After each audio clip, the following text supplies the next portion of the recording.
Hello, everyone. Welcome back to Britton's Hangout Hour, episode 84.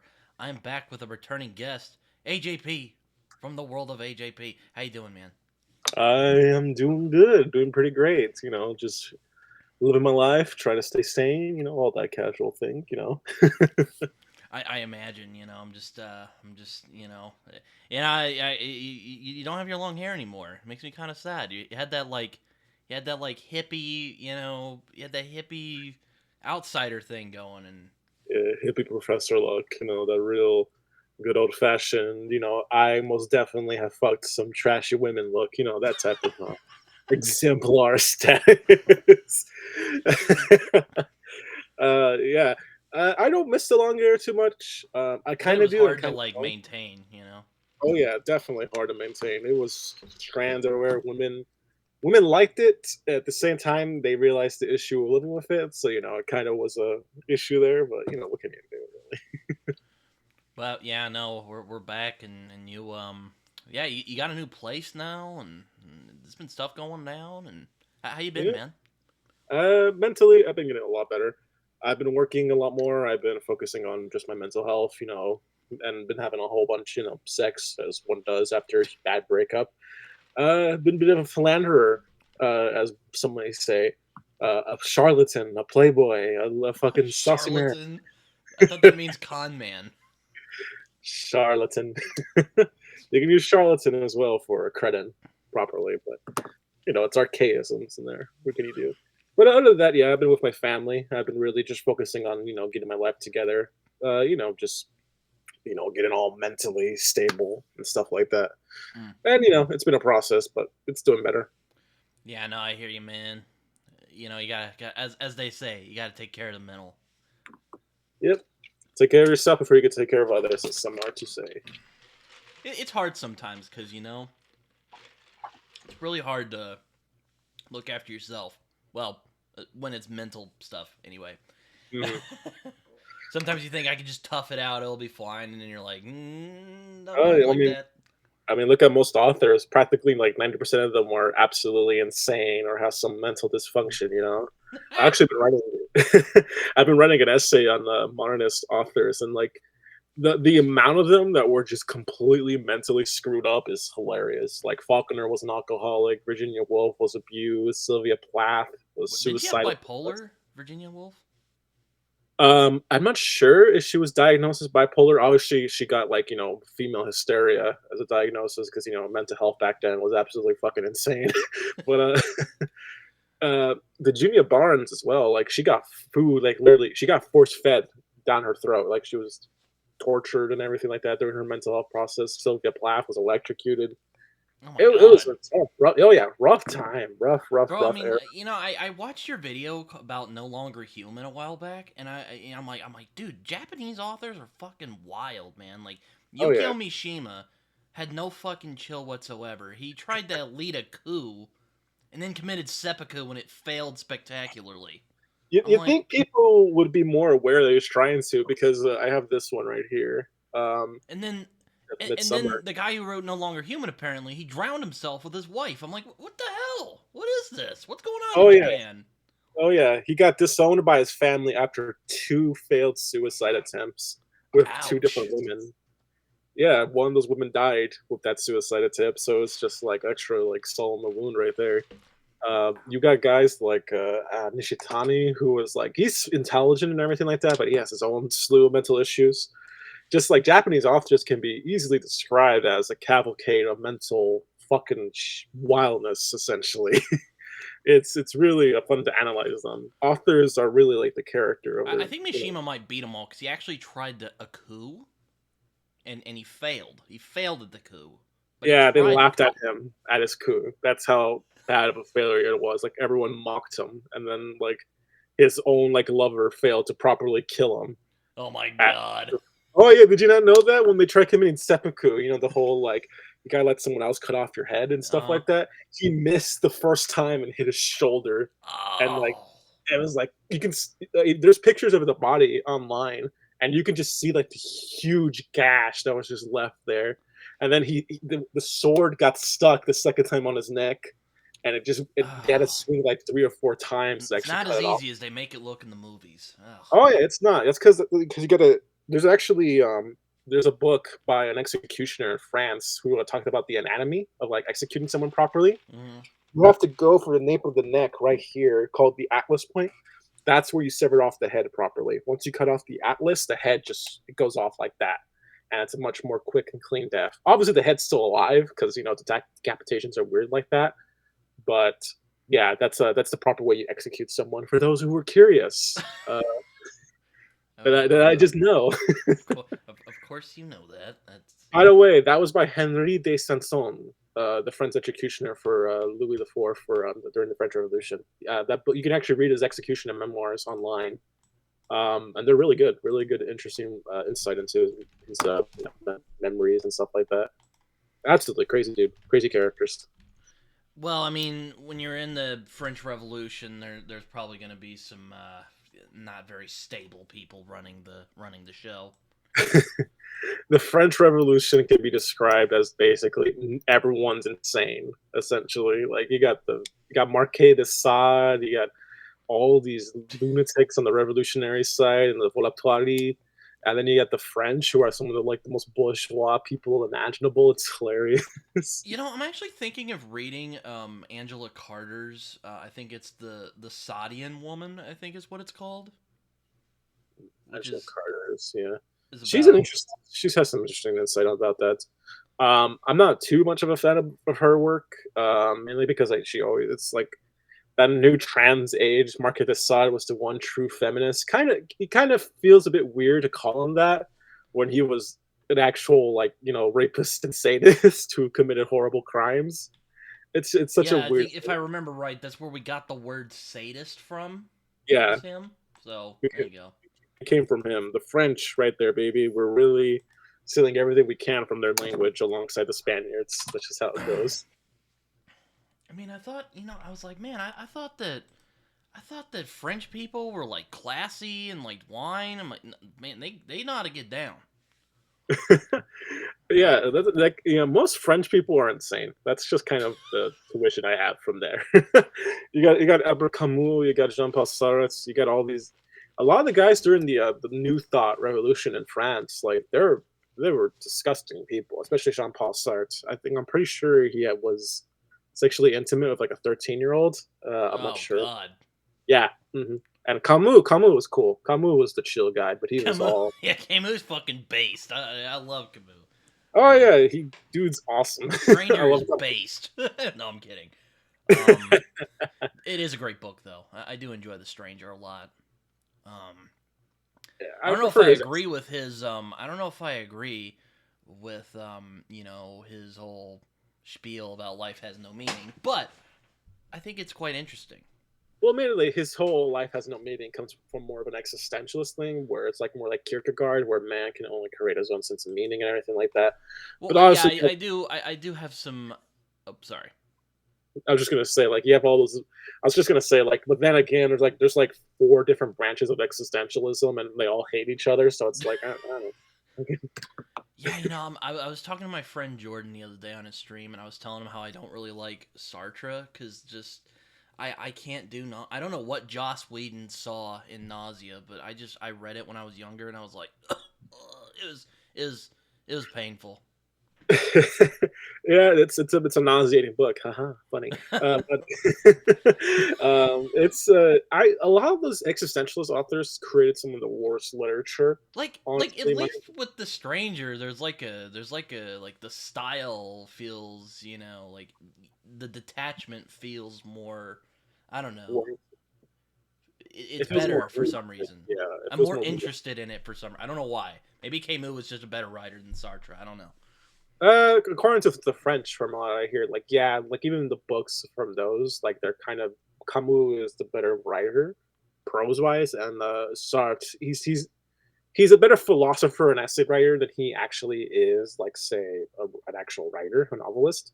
That's kind of the issue you have a lot of these like philosophers turning into writers and stuff like that. Like not everyone can be like Baker, where they can really like argue their point Or to an Nietzsche. absurdity.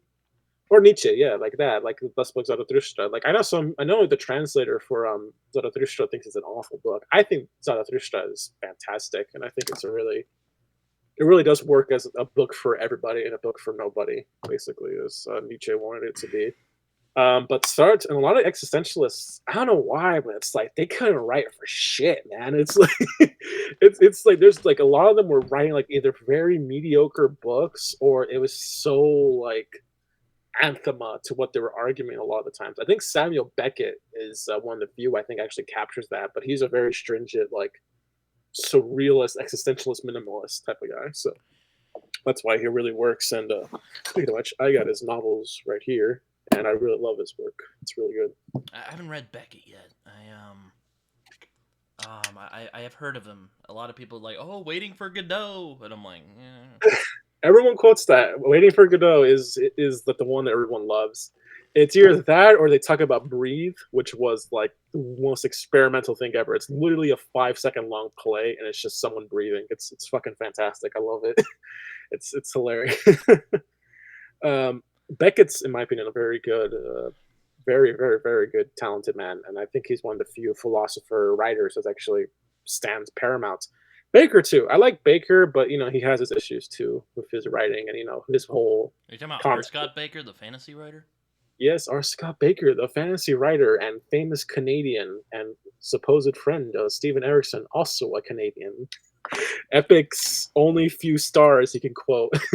Yeah, from no, this thing. I actually had a friend who got into an argument with R. Scott Baker one time about M. John Harrison and his opinions on world building. Oh boy, It was what? it How was long ago? it was kind of hilarious, to be honest with you.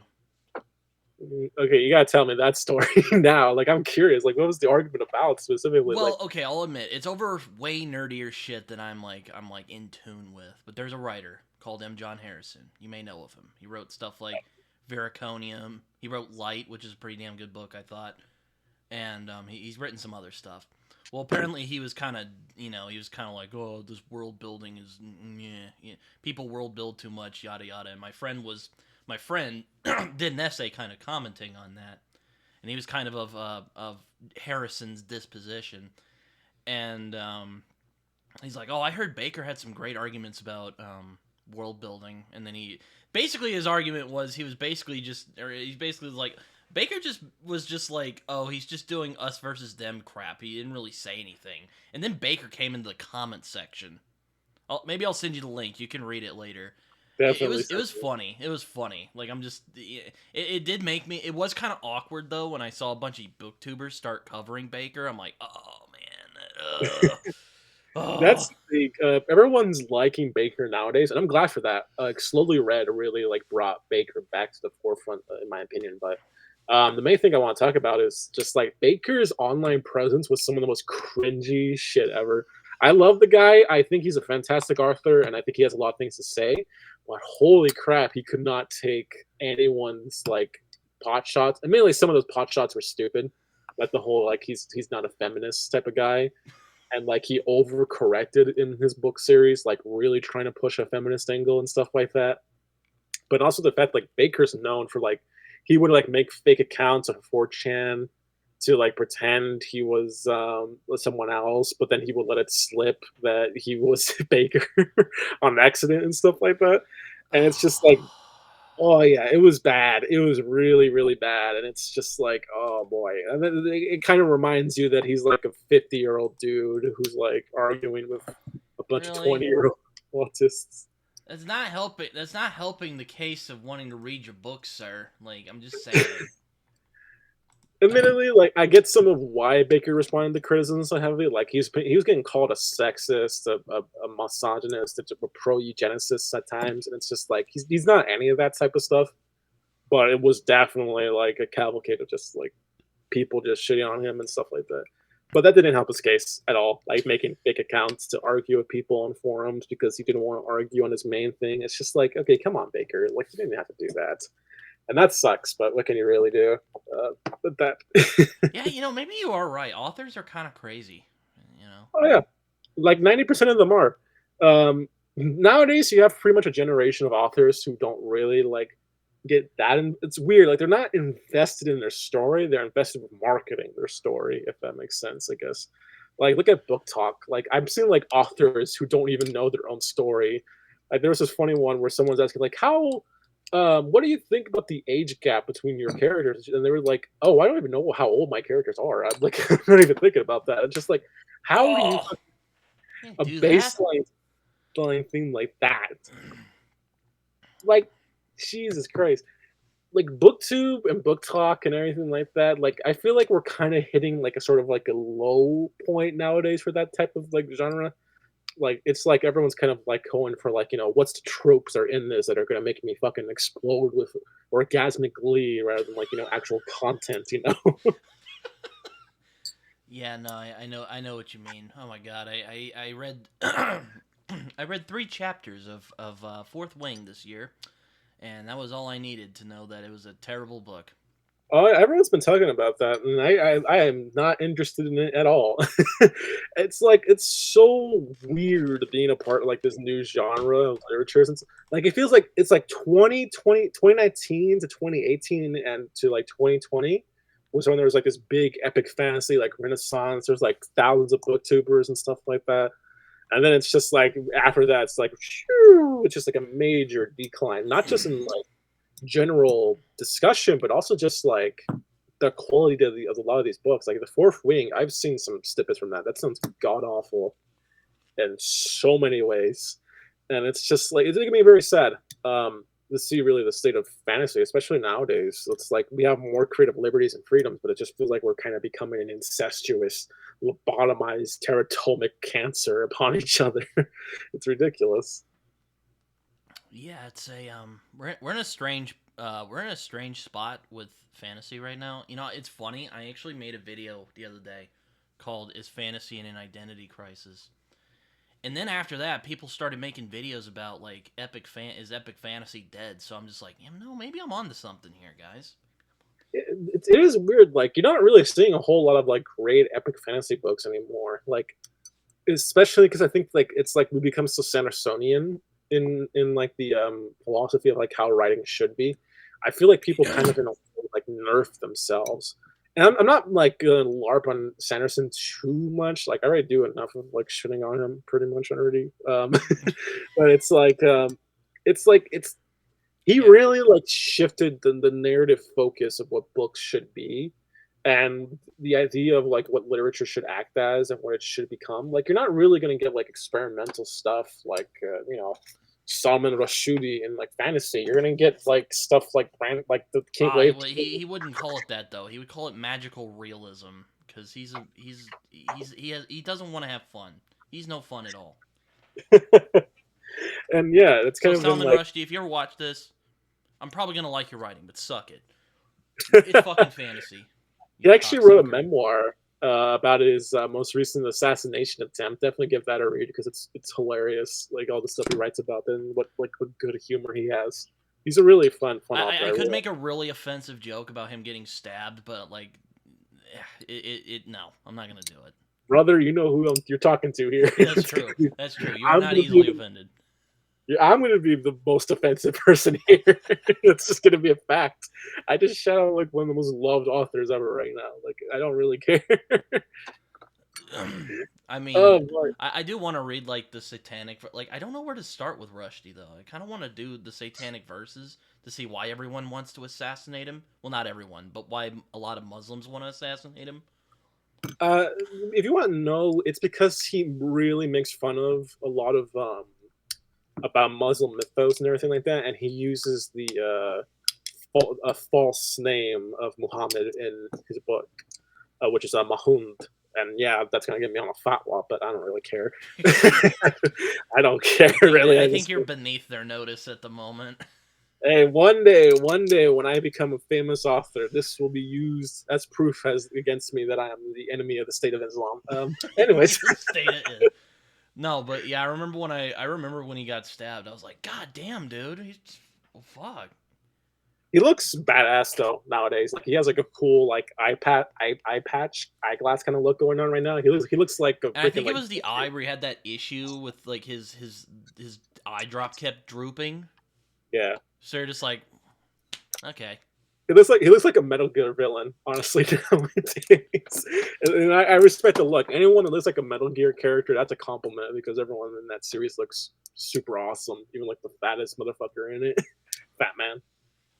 It's just like he looks cool and he's like really chill a lot of the time. And it's a shame that like people still want him dead to this extent, and like he's lost so many friends because of this whole thing. But it's good he's standing up still Like for just his broken boys. friendships or like actual like getting killed? They got killed.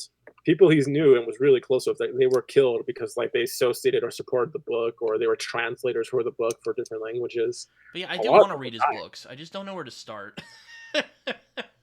If you want like one that's kind of more like relaxed, I recommend Midnight's Children. Didn't that This win the book, Booker Prize? I think it did. Yeah, winner of the Booker Prize right there at the top. Oh, I actually own a library copy of the Centennial Verses. It's really beautifully written. It's one of my favorite books, easily. Really, really good. And I respect Rashidi a lot for like staying so like close to his boys, even at like the risk of his life. Like that's like even South Park caved. Like that's like the type of like extreme he's going for the sake of art and free speech. I respect that a lot. I Definitely. think that was more their. I think that was more Comedy Central than Trey and Matt It themselves. was, it was, but at the same time, I feel like Trey and Parker kind of like some of like the way they were talking about the whole incident. It definitely feels like they could have pushed for that more. Than they could have, honestly. But you know, that's just me speculating at this point. Like, it's no official Wait, are confirmation. those a Game of Thrones book back there? Yeah, I got all the Game of Thrones right there stacked. I got J.B. Jones. I got some epic poetry right here from the Book of Taliesin. You know, lots of books I got like scattered around here. I could show you my whole garage. It's literally covered with books, and it's hilarious. Wait, what was that? It was upside down. That was it. That little green book was upside down. Irish Oh, poetry. oh, Yeah. okay. So I'm getting back. I'm really setting a I lot of. hope WB Yates is in there. He's got some. He's, Yeah, I got fucking, Yeats. fucking sailing the Byzantium's fucking gas, my guy. Also, god damn it, it's a real famous one. The Second Coming. That's also fucking. Yeats is good. Yeah, That's Yeats is also a pretty fire. fantastic poet. I'm more into Whitman right now, Will Whitman. I think The he's a American fantastic poet, poet. or is it a different Whitman? Will Whitman. Oh, Will Whitman, not Walt Yeah, Whitman. yeah, he's a fantastic poet as well, and I adore all of his poetry. It's just so good, such good prosody and imagery within it. It's fantastic. But T.S. Eliot, he's always going to be a favorite of mine. I love T.S. Eliot a I do lot. like The Wasteland a lot. The Wasteland, the Hollow Man, I love those ones so much. And here's a fun one I got. This is the Oh memoir, fuck me. The Real Serial Killer. The serial killer. Oh god. Literally, let me read you the opening line. This shit's like something like you would hear from like a fake villain, but this is actual words from a real serial killer right here. Let's see if I can find it. It's like some of like the most like badass things I've ever read. In my lifetime, I have murdered 21 human beings. I have committed thousands of burglaries, robberies, larcenies, arsons, and last but not least, I've committed sodomy on more than 1,000 human beings. For all of these things, I am not the least bit sorry. I have no conscience, so that does not worry me. I don't believe in man, God, nor devil. I have the whole damned human race, including myself. And that's That's from a some serial killer. serious. If I remember right, because sadly I know I know a little bit about that guy. When he got executed, he got pissed off at his executioner and was like, get it fucking over with. God, I Oh can yeah, kill you guys in the amount of time you're taking to fucking do this. Like, come on. dude hated it. Like that guy's like the ultimate like misotheistic, misanthropic person you'll ever see. He reminds me of I'm sure he would have loved Reddit. Oh my god, if he were alive today. Oh yeah, like he reminds me of Mount Aurore from La Chance de Le Mont. That book is about like an evil incarnate person. Like it's celebrating evil. That whole book, and I like he reminds me so much of Mount Aurore, minus the fact that Mount Aurore fucked a shark. And um, oh yeah, oh yeah, that's what happens in Mount Aurore. He You see, fucks a this shark. is why I like talking to AJP. You tell me a bunch of crazy ass shit, and I have to laugh at the insanity. Yes, sex with a shark. He has sex with a shark, and the shark and him are in love. but it's The like a shark are corrupted in love. The evil. shark has feelings. What? Yes, because it's the evil incarnation of evil itself. It is the ultimate predator of disgrace and vile hickory and all that type of shit. It's a prose poem. It's Poor some of shark. the most surreal stuff you'll ever read. It's amazing. I love it to death. Oh, that poor shark. Definitely read it. I'm gonna type it in the chat. It's spelled like this, Maldor. Oh, It's Maldor. let's see here. Oh yeah, definitely. Oh, I'll check it after the chat. So oh man, oh man, fucking, oh, oh god, that's funny. Just have the shark. Oh man, have you told Epic about this? Have you told Epic about this book? I have not told them about it yet. I haven't told anyone about this book yet because I'm still trying to make a video discussing it. Because it's a celebration of evil, and it really influenced me, like literature wise. So are you going to like be a serial killer anytime soon? No. Hopefully not. That's good. That's good. No, I'm just really trying to get into like a really, except for I want to write like what is like an actual evil human being like someone that's purely like completely like just done and like disgusting in every single way. I mean, there's plenty of stuff you could watch. I mean, like The Sopranos, and actually, Yeah, I've but those ones provide like nuances. Like I want like a piece of shit, like Carl Pan's Ram. Like there's no like he or said it even you himself. know we both love Blood Meridian. Those people are fucking scum in that book. Yeah, but at the same time, they have like nuances and stuff like that. Like Lannon's like doing it because of revenge. The kid's not entirely evil. Tobin's trying to redeem himself, but he's a major fucking hypocrite. But he's still trying to kill the Latin gang and the judge. You have obviously you got Tobin, you got the fucking Toadvine, who's like a black knight errant who's protecting the kids and everything like that. You have Brown and his brotherly relationship. Like a lot of these guys have human elements to them that really like elevates them Well, beyond except being for fruity. except for Judge Holden. Judge Holden's literally evil. Yeah, he's just evil, and I love him to death because he's a Or oh god, what's another show about a piece of shit? Boardwalk Empire is that book. That series has Yeah, main characters. that's pretty good. Yeah, yeah. I love that show. Really, really great dialogue in that whole show.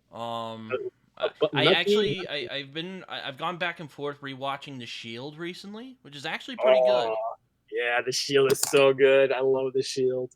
Such a fantastic show. I love everything about it, and I love how just like unbelievably garbage of human beings the fucking task force is. Like they're so like just Well, awful. Lim was okay. I felt Yeah, bad for but Lim.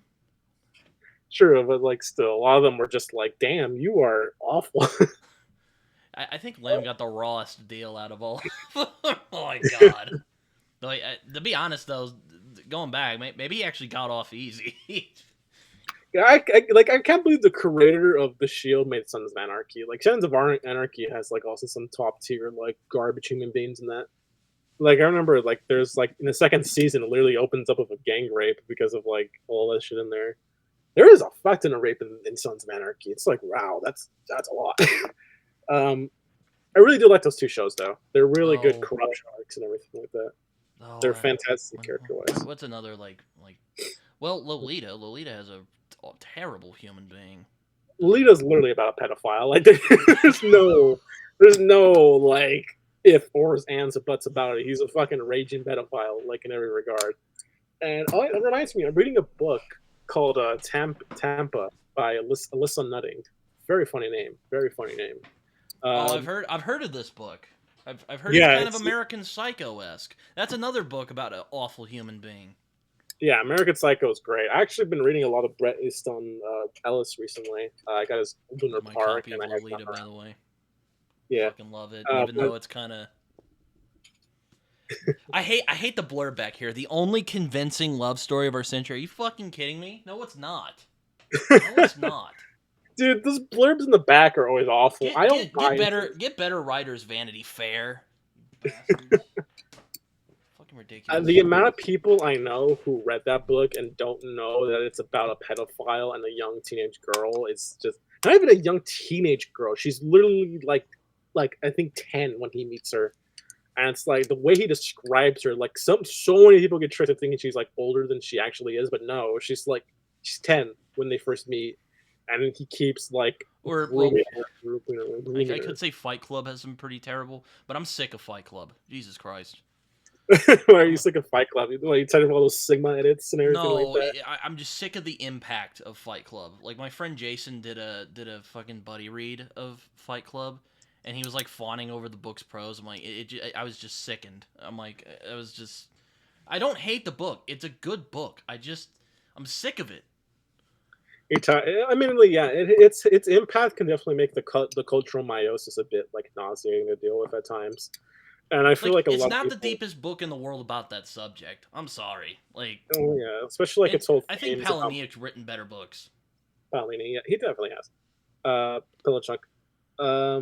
In my opinion, about Fight Club, it's just like I like it enough, but I'm not as like much into invested as a theme as other people are, because a lot of the whole thing is about materialism and capitalism and anarchy and stuff like that, and male masculinity and toxic masculinity and stuff like that. I feel like there's better books and better series about that. Like Fist North Star, that series talks about toxic masculinity a lot better. Isn't that like really manly anime from the 80s?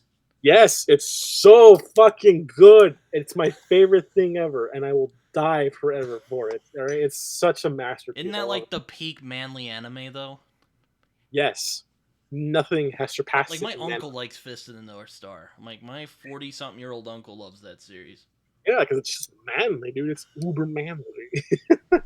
It's also beautiful. It's beautifully written. It's inspired by Shakespeare and Othello. That's like it has very like grand themes about male masculinity and like the nature of femininity and stuff like that, and what makes a real man.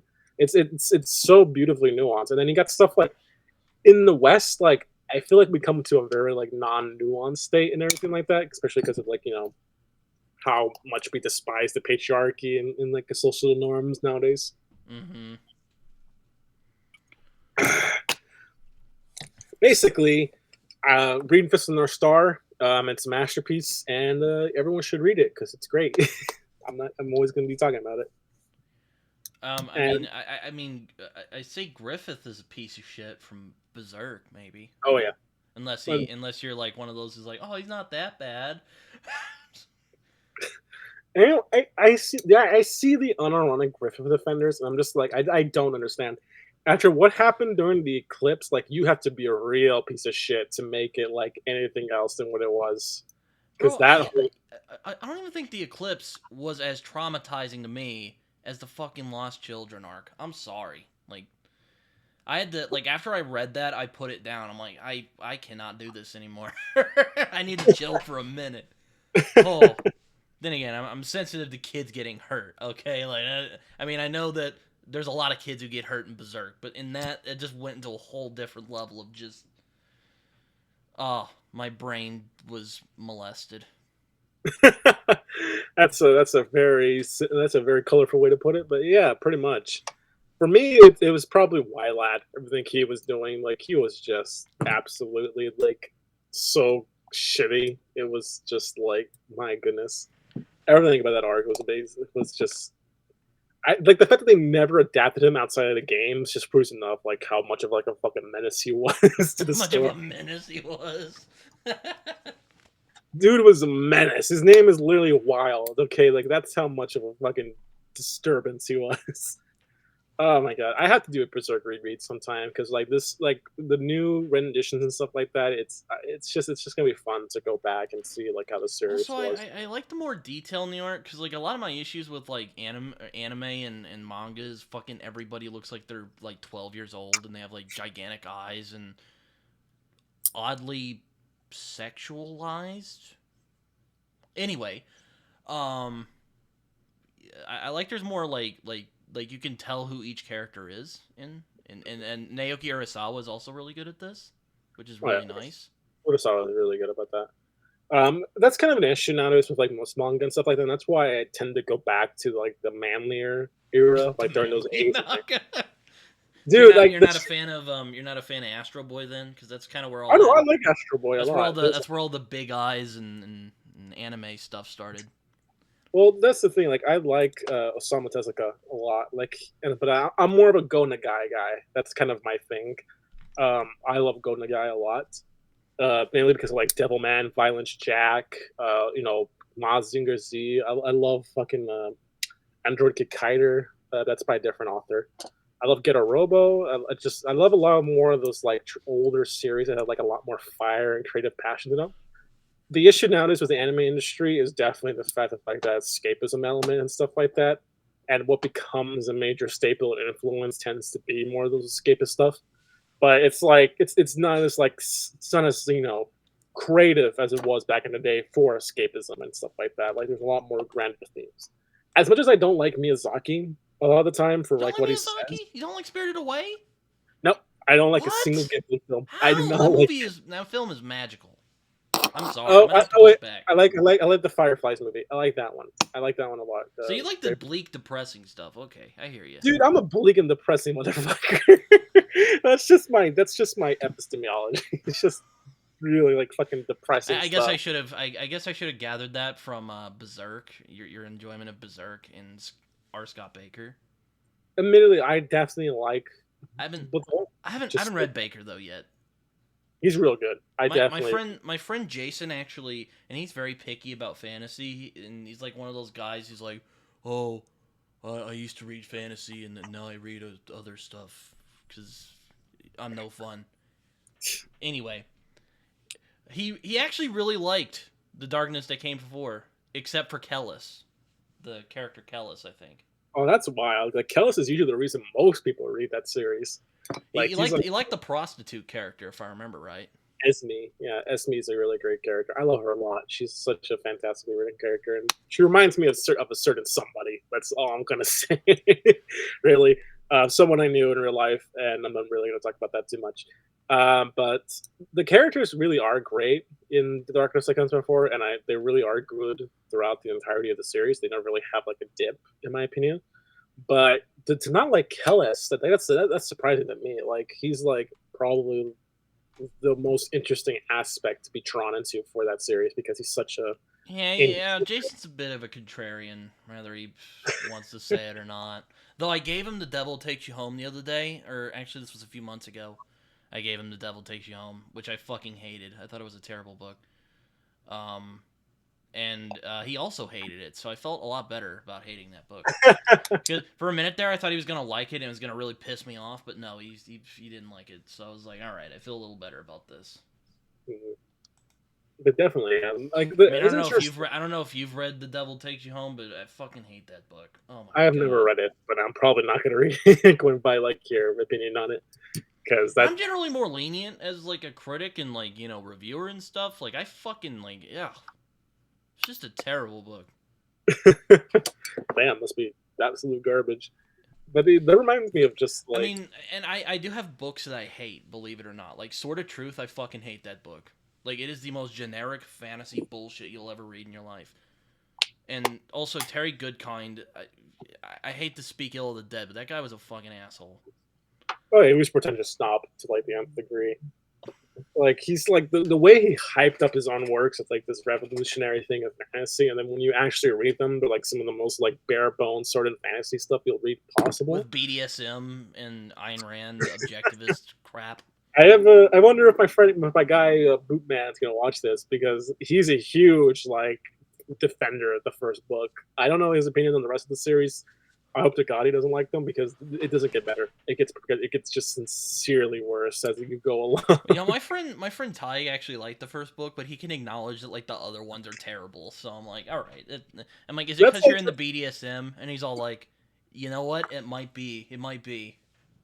That's the widespread opinion that like the first book, like it's good, but it just gets worse and worse and worse and worse and worse.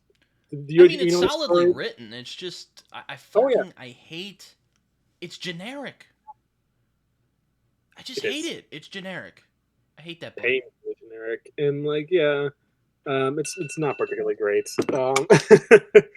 It's kind of just like I don't get the appeal for it, honestly. Like I can understand the prose and everything like that, but it's just like the characters are so thin and they're just not interesting to me. And especially because like I read stuff like Jodorowsky, it's just like I don't see any of that creativity there that he's like so like You know, I putting need to in. read Jodorowsky's. I've seen El Topo or El Topo or whatever the hell you call it. Like, I really like that film. Topo is really good, and I have like I bought into all of his movies because he's just one of my favorite authors. Period. But he's also just a fantastic comic writer. Like, look at the art in this book right I here. mean, that's some good art. I mean, that guy's still kicking. So maybe that occult stuff he's into that might have some merit. Yeah, but sadly, Gimenez, the artist for it, passed away. Sadly, so probably not gonna get like. I should note I'm also a big fan of Moebius, so I do hope to read La Inkle at some point. Oh, dude, definitely read and call's such a like one of the best things ever. I think it's a fantastic like one of the few masterpiece comics out there. You know, it's but I also enjoy my trashy comics. I enjoy them. Like I have this one of the most trashy comics you'll ever read. Lady Death, right there. Oh, I was about to be like, is it Mark Millar? If it's Mark Millar, then like, I don't know if he can get more trashy than that. This one I actually like. I like the Dawn comics series a lot. Those ones are actually some of the most philosophical pulp comics I think I've ever read. Like period. But the thing I love most about like the fucking Dawn comics is just like how hard the Image comic run went with like the art. Like it's so good. Like look at this shit, man. Look at that. Look at that art. Yeah, that's some good art. Yeah, that's not It's bad. so like heavy metal, and it's just so beautifully written. And like it's just like you got shit like this. It's so like metal as fuck. Yeah, I'm actually hoping to complete some comics this year. I'm actually hoping to finally complete Deadly Class because I fucking love Deadly Class. I don't care what anyone else has to say. That series is a masterpiece. Um, and I love it. I love it. It's dear to my heart. Here's a hill. I want to see where you stand on. What do you think of the Boys comic? I like it. I don't like it as much as like Preacher or his Punisher Max run, but I do like the boys. I think there's some good stuff in there. Though I I will think. admit it does become a little too much at times. Oh, yeah, definitely. It gets graphic and Which I know brutal, that's but the point, but still, it's a bit much at points. well, I've read Crossed, and I have Crossed in like in my top 10 comics ever. Oh, So I I think like it's Frost, and that's also extra as fuck. Like yeah, I think it says enough about like though I I think generally like the crossed comics that Ennis writes more than like I haven't read like Moore's comic yet. I haven't read like Spurrier's comic run yet. I read like some of Lapham's. I just couldn't stomach it. oh It yeah, was just Lap Hand goes way too far at times, but Moore does a really good run, and Spurrier does too. I think Wish You Were Here is like one of the best comic books ever written. Like that's one of the best comic lines ever, and it was a red comic too. And it's just like it was fantastically but yeah, done. I do like that first cross volume that he did, and I like the one with the British survivors, and like one of them looks like Prince Henry or Prince Harry. Yeah, that was the first Badlands run. That was issue number 1 to 5, Yeah, and that was pretty good. that was a Again, good run. Ennis is that's the thing. Ennis is just a good writer. Like I think if he wrote a novel, it would be like one of the best fucking things ever because like he's just such a good like prose writer and like he's so good with like character writing and character voice and like personality.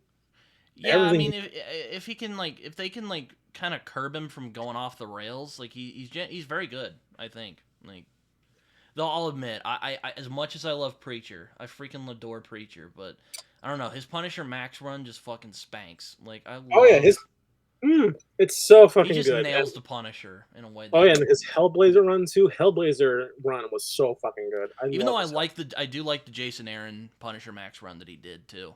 That's a good one. dude. Barracuda is so fucking cool. I love Yeah, Barracuda. Barracuda's fucking nuts. I love him.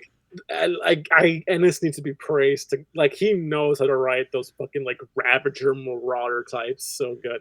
It's why I love Billy Butcher so much, and I see why he's one of Ennis's like. You know, that's what I was gonna say about the boys. I fucking love Billy Butcher. I love him. He's such a good. I love And Butcher. most people agree. Like even people who don't like the comic are like, "Yo, Billy Butcher, he's pretty based." Dude, he's so like 'cause he's just such a piece of shit, but he's so honest and like the way he just loves being evil and like the character depth to him is just amazing. Like just like the Like layers he he just has. loves chaos and bloodshed. Oh yeah, and it's like one of the things I love about the Dear Becky run too. I know some people have issues with that one I because it's haven't kind read it yet. I read it, and it is kind of just like like a fluff piece, honestly. But it does provide some interesting insights towards like Billy's mindset and like his regrets and everything like that. But like that he knows that he's a piece of shit, but he embraces it to like the fullest extent, and he just doesn't care. And it's like, God damn, it's so fucking like he's just such a fucking menace. I love him to death. Yeah, I mean the Butcher Baker Candlestick Maker arc is probably my favorite of the boys, Oh, that is so beautifully which written. is his I which is his love backstory.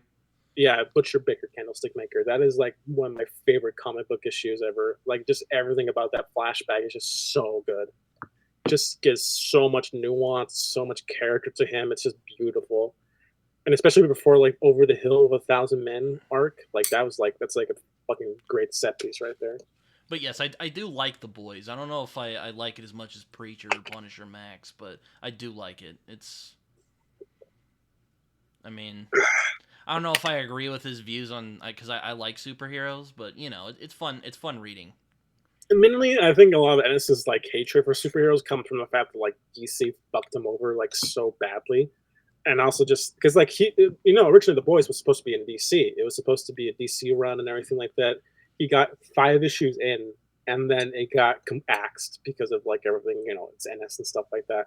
Hmm. And that really got him jaded. Like he loves Superman, he loves Batman, and he likes Wonder Woman a lot. Those are like the only 3 superheroes that like he's shown like any kind of love to outside of like Hellblazer or the Punisher. But the Punisher's not a hero, and neither is like John Constantine too much. I still need to read his Hellblazer because I've heard that's really good, Dude, especially when it's like it's Steve Dillon it's gets on there. God, dude, like it's so good. It's such a fantastic comic book run, and it deserves like the place it gets in like comic book lore and stuff like I've that. heard Hitman from him is also really good. Hitman's great. Hitman's really good, especially like that whole conversation with Superman and everything that Hitman has. It's just peak Ennis. That's Ennis when he goes into like full Irish mode, that's like when you really see like how much of a good writer he is. It's like a Irvin Welsh was writing basically. oh god, what else has Ennis written? He's written a lot. I've read a lot. Like there's some of his stuff like Dicks I just don't like. I just think it's stupid. No one likes dicks. No one likes dicks. I like Red Rover a lot. I like that Red Rover run he did.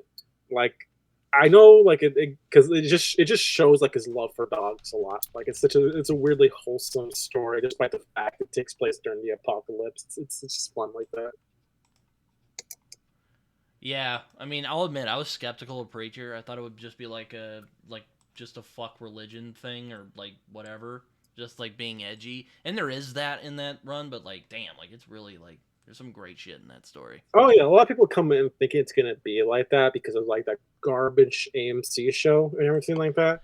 But there were some good stuff in that show, but it just missed what made Preacher like Preacher's like Transmetropolitan. The vulgarity is what makes it work. mhm. Once you take that away, it's not as fun anymore.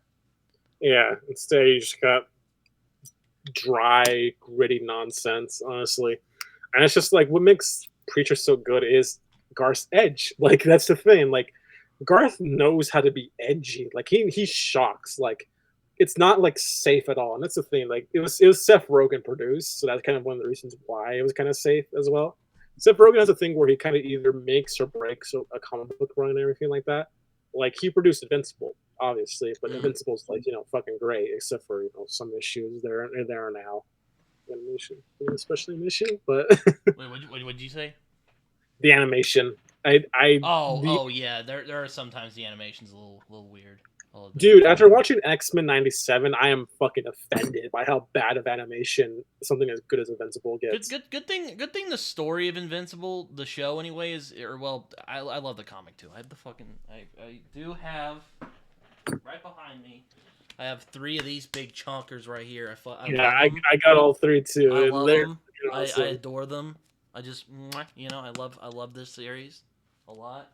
I also like The Walking Dead. I don't give a fuck. Okay, Walking Dead is great. The comic. The comic, yeah. Fuck everybody. Negan is a great villain. You can fucking kiss my ass. Anyone Negan who is doesn't agree? Negan is a good villain. I definitely agree with that. He's a fantastic villain, and definitely push what should have been a couple seasons ended the show to 10 more. I guess. How many spin-offs does The Walking Dead have now? Like Oh I know God, I don't even know.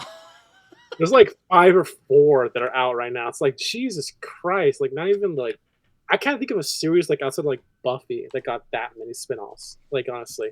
Well, Buffy had planned spin-offs, but Buffy didn't get like that many. You know, In- I still need to see the Whedon shows. I've only seen like his films. I've seen the Avengers, which is great.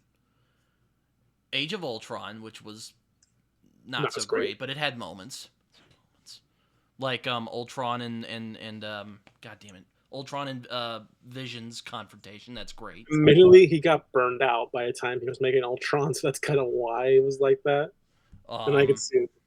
there's what else have I seen from him? I think I did see his Much Ado About Nothing movie, which was I thought was fun. Though, too bad he's kind of a dickhead. That's probably why he was so unlucky with his shows. I mean, my God. This has been common knowledge. Like even as someone like me who was like a pretty like avid fan of his stuff, like I really loved Firefly, I loved Angel, I loved Buffy. Um, he's always been an asshole. Like he's Yeah, always that's the funny thing. Like, I remember when his wife wrote that essay just fucking lambasting him about cheating on her. I'm like, you know what? I'm not shocked. He always had that kind of douche energy. I don't. I can that's sniff it. I can sniff it, AJP. I can sniff it on him. dude. Like it's Even kind though I of wasn't even in obvious. the room where he's doing like his talks, I'm like,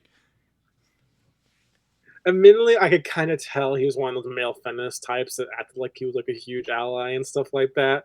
But then you look at his series and it's like the women are like all insanely fucking hot. Like first off, I mean, props hey, to I mean, him. I don't think it's bad that there's hot women in his work. No, it's just like it's just so kind of obvious like what he's doing. It's what I'm getting to say. Like, and when I found out like oh he was doing a lot of that just to have sex with them, it's just like okay, like it completely fucking makes sense.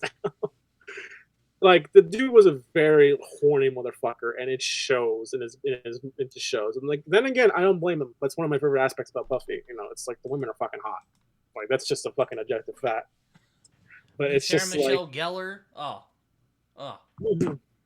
Sarah Michelle Gellar. She's the reason I'm into dirty blondes beyond any stretch of belief.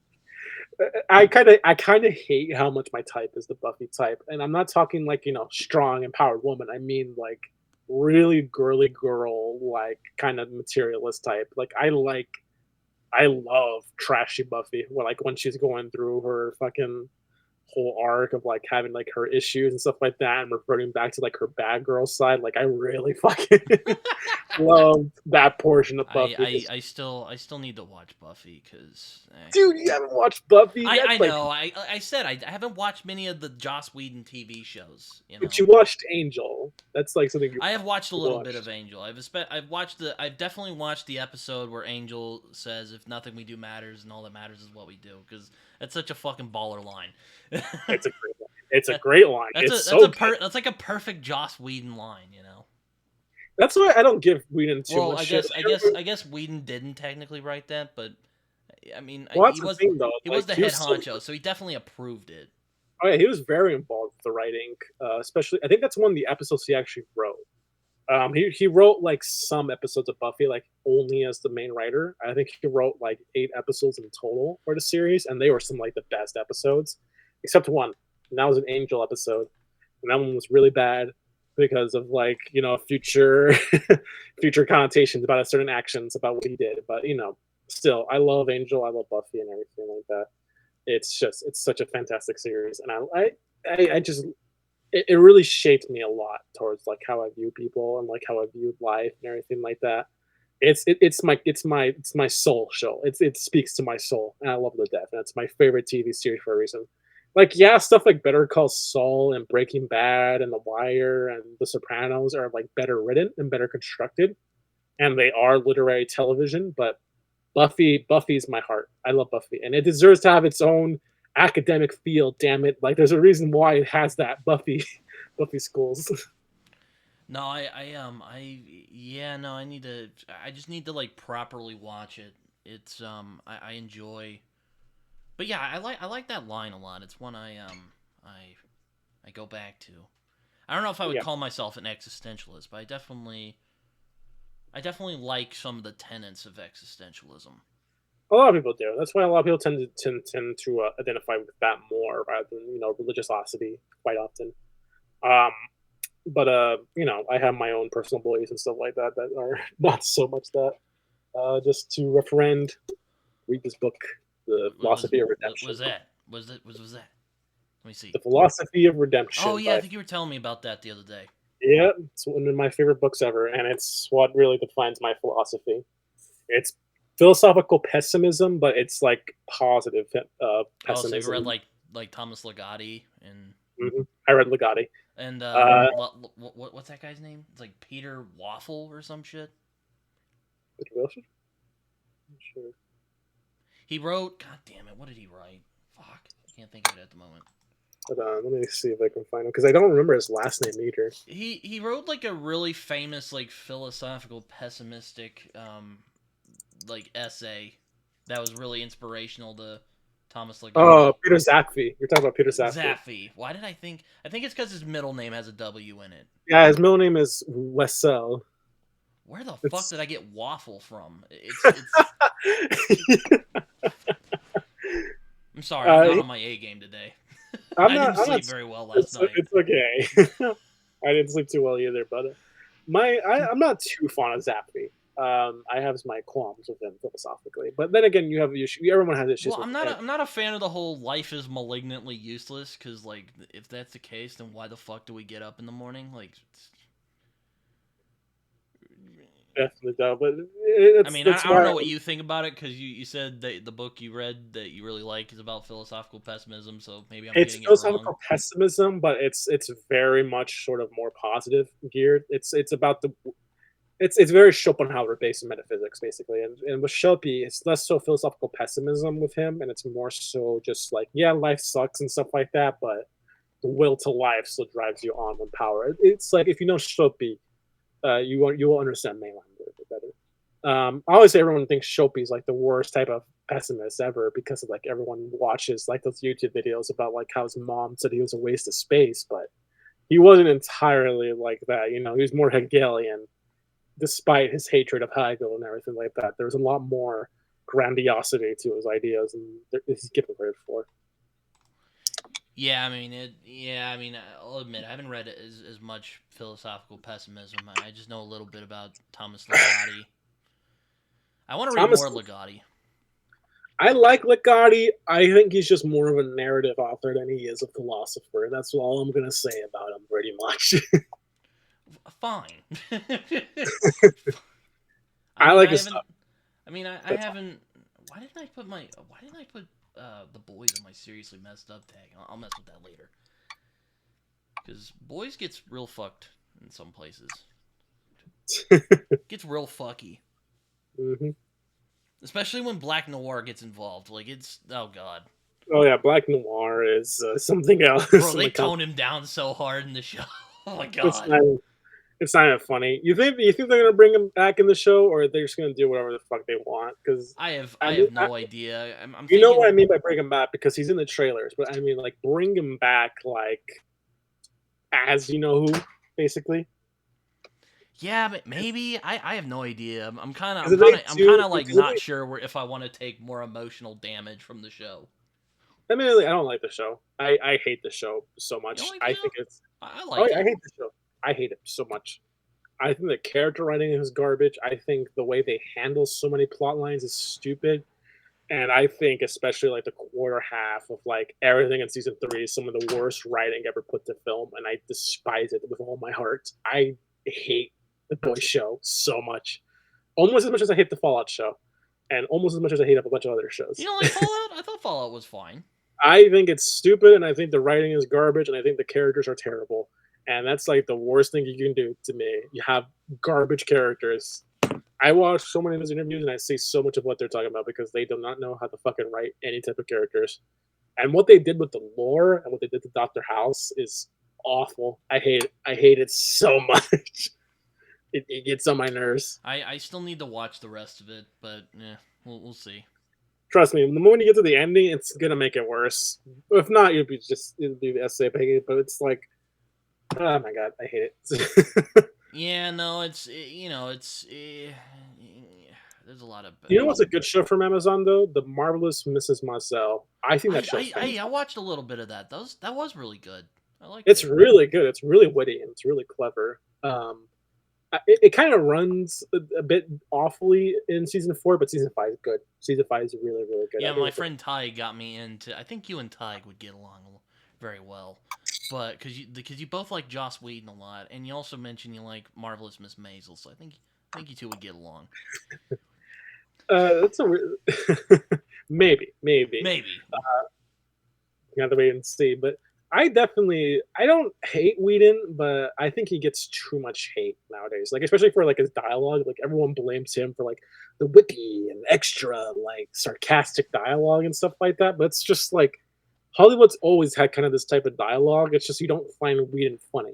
And even then, it's like it's discount Whedon a lot of the time. Like Taco Waititi, I think is irreverent to the insulting degree, and I think he's a bad writer as well. What? I like Jojo Rabbit though. Jojo Rabbit's fine. I just think Watiti is just not funny, and that's why I tend to. And that's why I'm worried about in Call, especially after Thor: Love and Thunder. I think Thor: Love and Thunder was one of the most fucking cringe-inducing things I've ever seen in my life. Yeah, I thought it was okay, and then I'm like, it's faltered because like my God, the God Butcher arc is one of my favorite like comic series of all time. God Butcher is such a fucking metal series, and he ruined it. I know. I was so sad. I was like, oh my God. They basically just crammed Jason Aaron's run into that movie, and it was just it just my soul, man. Got that Isad Ribic fucking artwork on. Oh my God, that shit was fucking great. Yeah, and it's a crime what he did to that plot line. But then again, it's a crime to what a lot of Marvel does to the certain plot lines. It's just. I'm just hoping. The only thing I'm hoping. I mean, I've kind of stopped watching the MCU because, like, after Endgame, the storytelling's kind of faltered a bit. But man, I'm really hoping Fantastic Four doesn't suck. Please, just. And the only Marvel stuff I'm ever interested in watching is Deadpool, and I think that's it.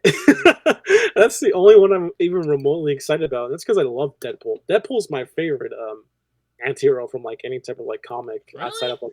I've grown to appreciate Deadpool over the years because like I tend to be kind of on and off with meta humor, but like that Jerry Dugan run like was really good where he actually tries to be a good guy and he falls under the sway of evil Captain America.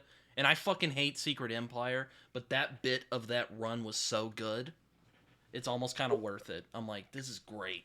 Yeah, and I really do like just generally, I love Deadpool a lot as a character. I think he's really fucking awesome. And I just love all of his runs for the most part. I even have like that stupid zombie run that they did for him, Night of the Living Deadpool.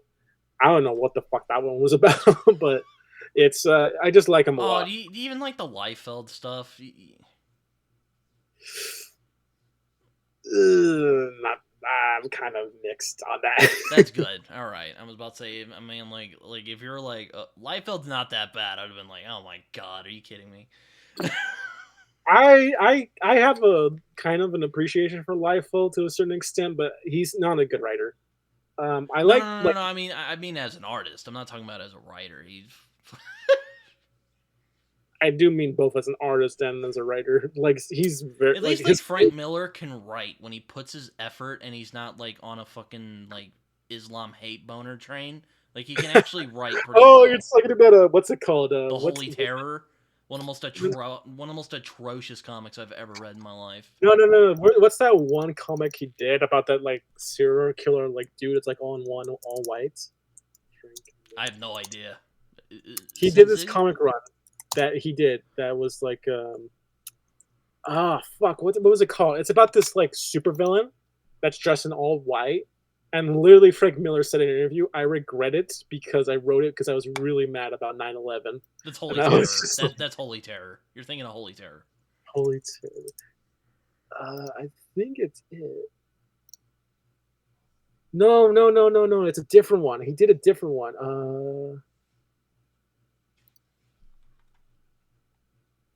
Fuck, it was called something else. I forget what the run was. I'll remember it at some point because Danny Malt did like a video series on it. But it was just like it was so like what the fuck am I looking at? Oh Because god, like yeah, his Dark Knight 2 is really bad. I will say All-Star Batman and Robin the Boy Wonder is one of my favorite guilty pleasures of all time. I fucking love that series. It is absolutely an atrocity, but I love it. I just mm, wasn't Miller gonna was it I forget was it Frank Miller that was gonna do the rape of Wonder Woman run? I have no idea, but I wouldn't be shocked if he did something like that. Hold on, let me see if I can find this. I would not be shocked at all if he did something if he tried pulling that. Because he. Oh, literally. Hold on, let me get my reading glasses on for this so I can read this shit out loud. I pitched this to DC for a laugh years back. The idea was that, like, Death of Superman, we had Rape of Wonder Woman, a 22-page rape scene that opened up into the gatefold at the end, just like Superman did. Oh my Oh god. jeez. Said a weakness to in a similar vein of the previous Superman and Batman stories with the comics are being violated in public. What the fuck? Oh my god, what the Miller is such a fucking like edgelord. We need a rape. We're gonna take the smile out of comics. Yeah, Miller's fucking weird, man. I mean, some of like I do like the Dark Knight Oh, Returns. it wasn't Frank Miller. It was fucking Mark Miller. Oh, of course, Mark Millar would say that. Fucking, don't even get me started on Mark Millar. I hate his work. He seems like a nice guy. I will say that he seems like a nice guy. I've seen some of his podcasts. He doesn't seem like a stupid man or anything. I just don't like his. I don't like his. I just don't like his. That's who I'm thinking about. I got the people confused. So I'm not thinking of Frank Miller. I'm thinking of Mark Miller, and he wrote fucking Nemesis. You ever heard of Nemesis? Yes. Oh my god, that series is fucking. I think Nemesis Reloaded is better, but like my god, the original Nemesis run was some of the most edgy shit I've ever read in my life. It's like, what the fuck was he on? Oh My yeah, goodness. one of the that reminds me of Garth Ennis. One of his Fury series. His original Fury series, I don't really like. I think he just really got into too much into ultra violence with that Yeah, series. that's weird. It's like I'm not one to judge an author for ultraviolence. Like God knows, like I have my own fair share of it in my stories, but No, I don't uh, mind it. It's just sometimes I'm like, bro, this is too much, and there's not really a point here. And I know people. I know Epic is going to be in the comment section, and he's going to be all like, "Hey, violence doesn't always have to happen for a reason." Like, I get it, okay, but like, sometimes you got to have a man's got to have his limits. I mean, I think Mark Miller is an example of like he either writes something like Yeah, Jupiter Wanted is one of 6. the most cringe-worthy comics I have ever read in my life. I hate that comic so much. Nemesis, Wanted, like Wanted, I feel like it could have been a cool concept in general, but like the moment like you got that one-off thing of like, oh yeah, I ripped a celebrity live on TV, it's just like, okay, Mark, calm your fucking tits, dude. Like Jesus Christ, like Mark, I'm not one to judge. Like my series is full of that, and I'm not like I think it's perfectly I'm fine. sure you do it more artfully. I have to say than Mark Millar. I hope you do it more artfully than Mark Millar. I You, read and see, but it's up to people to judge. But for me personally, like I think it's fine just to just shock people for the sake of shocking it. But I just know for a fact when so someone's would you say that Hog is artful in how it ooh, I had to bring it up. I'm sorry. We brought it up ooh, the last time we talked. I have to think about that because I've done some research on Mr. Samuel Delany, and I found out that he might actually be a legitimate pedophile. I'm not throwing accusations, but he supports Nambla. All right, that's Oh one. jeez. No. Oh god. Yeah, he supports Nambla. Oh And no. when I heard that, I started really looking at Hogg in a different lens, needless to say. Like, he can write all the essays he wants, but the moment I learned that, I was just like, okay, that's Oh no. It's getting worse. yeah. I It's getting worse. mm, my opinions on Hogg are, if the author wasn't a pro Nambla guy, I probably would have said it was an artful thing about violence and all that type of stuff. But then again, I read like there's a difference between like this Sod and Delani, and it's just like Delani, well, they're both pedos, but like Market de Sad's not as gruesome. Like, it's weird. I don't know how to explain this because it's just like I need to I, read I Samuel Delaney. I just don't know where to start with. I've heard like Babel 17 might be a good place, but I don't know. I recommend that the Largan. The Largan's really good. But there's a genre of literature. It's called literary sadism, and literary sadism is, like, in my opinion, like a really good literature genre, because a lot of the books in that are focused on disturbing you and offending you and shocking you and making you disgusted. Like stuff like American Psycho would classify as that, and stuff like a Euclidic novel and everything, or Untitled 22 by Carpenter. Um, a lot, or Peter Sotos. Peter Sotos is one of my favorite authors, and that's going to put me on a watch list somewhere. But Wait, uh, who's gonna put you on a watch list? liking Peter Sotos. Peter Sotos was a guy who does shock stuff like that. He got arrested for having CP and stuff like that. Ugh. Well, CSAM, and no one uses really like the whole CP term anymore because I'm trying to change that. But basically, he writes like stuff that's like about like pedophilia, rape, murder, and stuff like that. And It's I nasty. think his essay, Playground Sex, I think that's one of the best written pieces of literary sadism ever, because there's like nothing in it that makes you at all like able to like support what's happening in that. It's just disgusting to every degree, and it's really beautifully written too. And that's what I'm saying. Kind of There's disgusting, but variances okay. towards how it works and everything like That that. that sounds kind of disgusting. To be honest It with you. is. It's horrible and it's disgusting, but it's like then you learn like just like the nature of him, and it's just like The nature of man is violence, I guess. I don't know. the nature of man is whatever the fuck I say it is. That's what it is. No, Whatever I feel in the moment.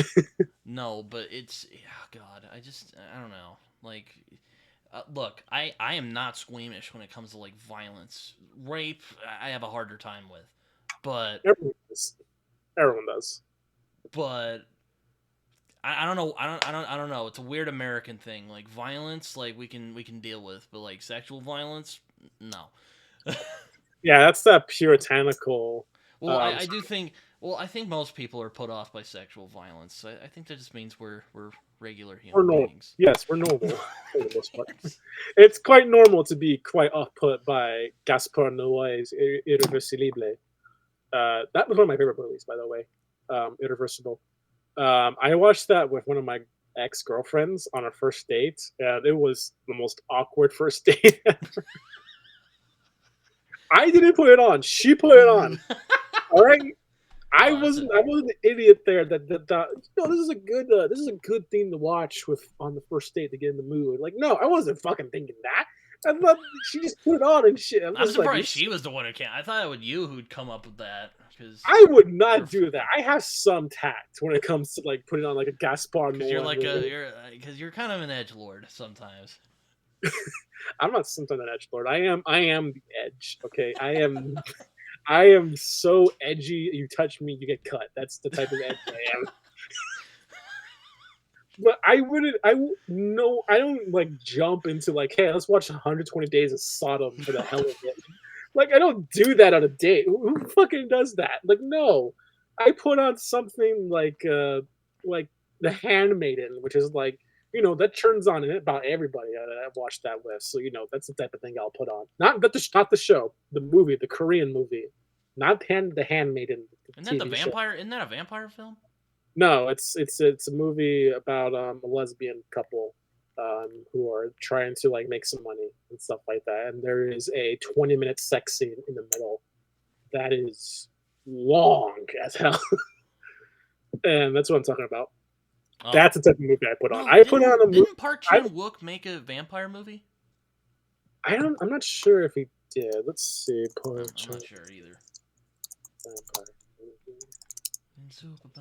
Thirst, yeah, some movie called Thirst. Oh, okay. Yeah, I thought he made a vampire film. I've only seen the Vengeance trilogy from him. Dude, the Vengeance trilogy is so good. I love it. And I'm a normie. I love Old Boy. I love Old Boy a lot. That's a Who great film. doesn't love Old Boy? Old Boy is so fucking good. That's like one of the few like perfect movies I can think of. Like that's like a The other movie. two movies are good too. Like, Oh yeah, and Mother too. Mother is really good. That's a fantastic movie by him.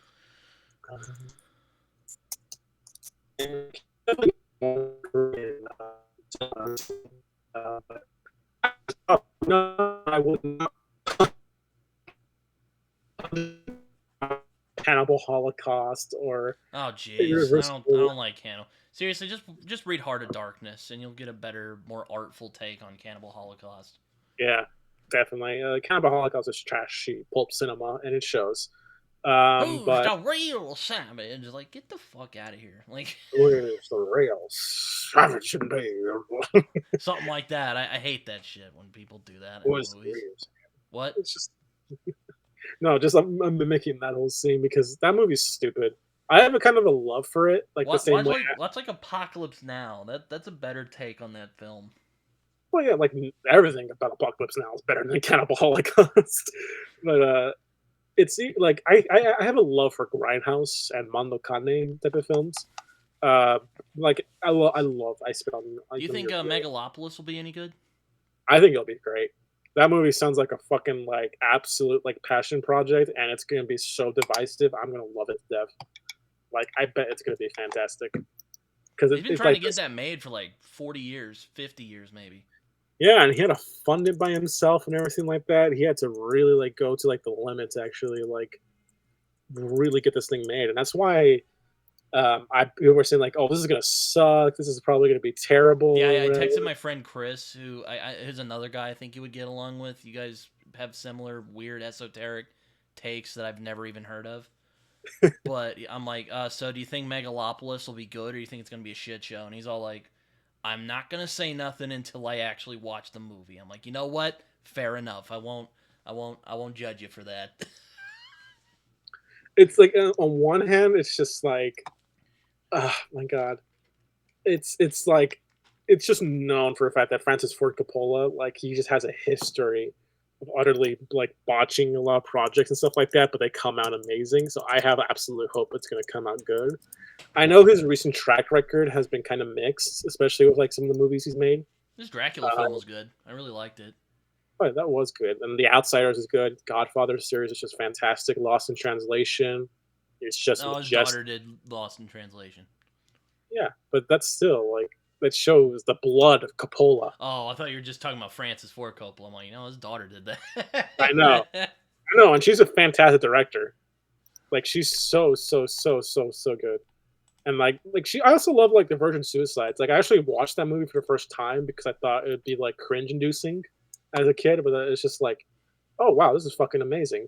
Yo, Like there's a this song is from that movie. I forget what it's called, but my friend showed me it, and I've just been in love with that band ever since then. yeah. I don't wanna pull it up though. I don't want to get flagged. I don't want to get flagged. Though I did use a clip from Captain Fantastic in my Lolita review, and they didn't strike it down. So I think we're doing good. From what I know, it's like 5 seconds. It's like the maximum you can do.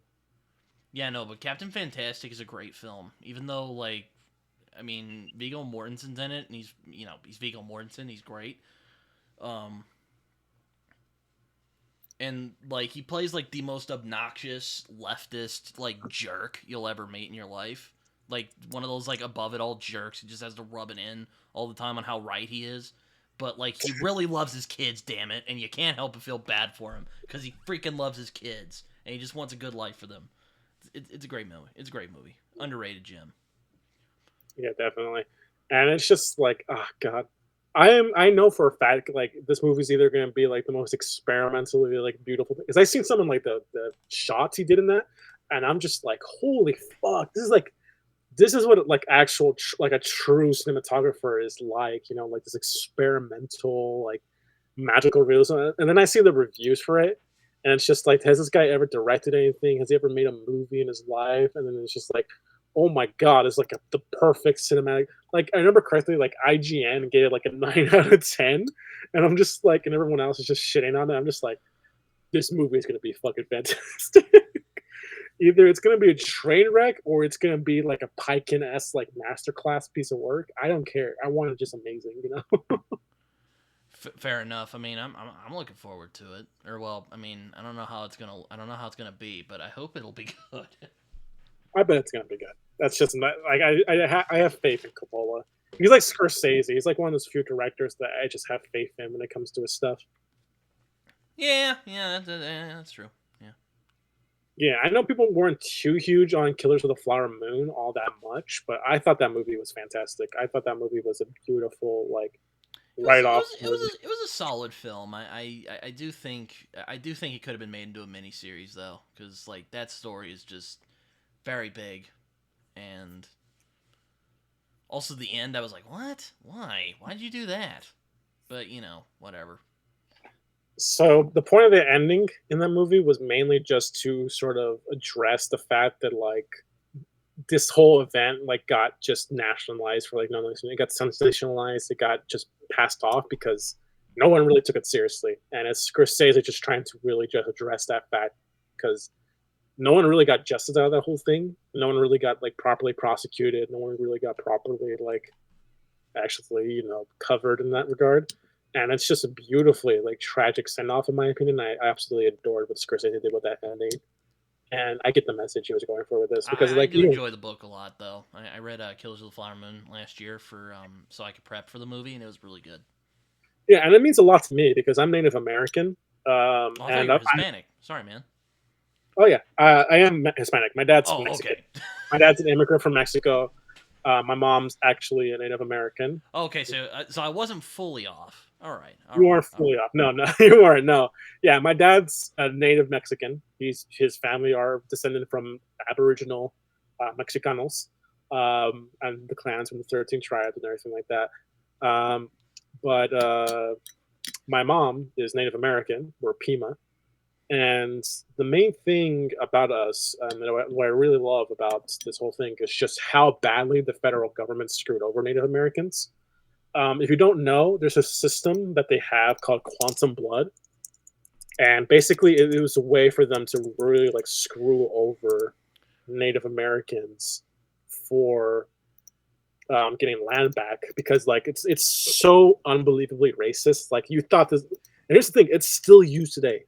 My mom almost got lost land because like she didn't classify enough for as Native American enough, but like thankfully we did. And it's like there it is. I mean, look at that blood quantum laws, and you'll just see how racist this is and like how it's still perpetuated. Oh, thought maybe you had like pulled it up or something. Yeah, it's right there in the chat. But this is something they do, and it's still active today. They still do it, and it's so fucking racist. I hate it to death. And Native Americans, they suffer a lot. They get poverty. They're still poverty stricken. A lot of alcohol. You ever read Scalped? Going back to the comics. Yeah, I did. I read Scalped. What'd you think of that? Yeah, it was decent and everything like that. But I have a lot of follies with like how Native American literature is nowadays. Like, let me grab these two books real quick.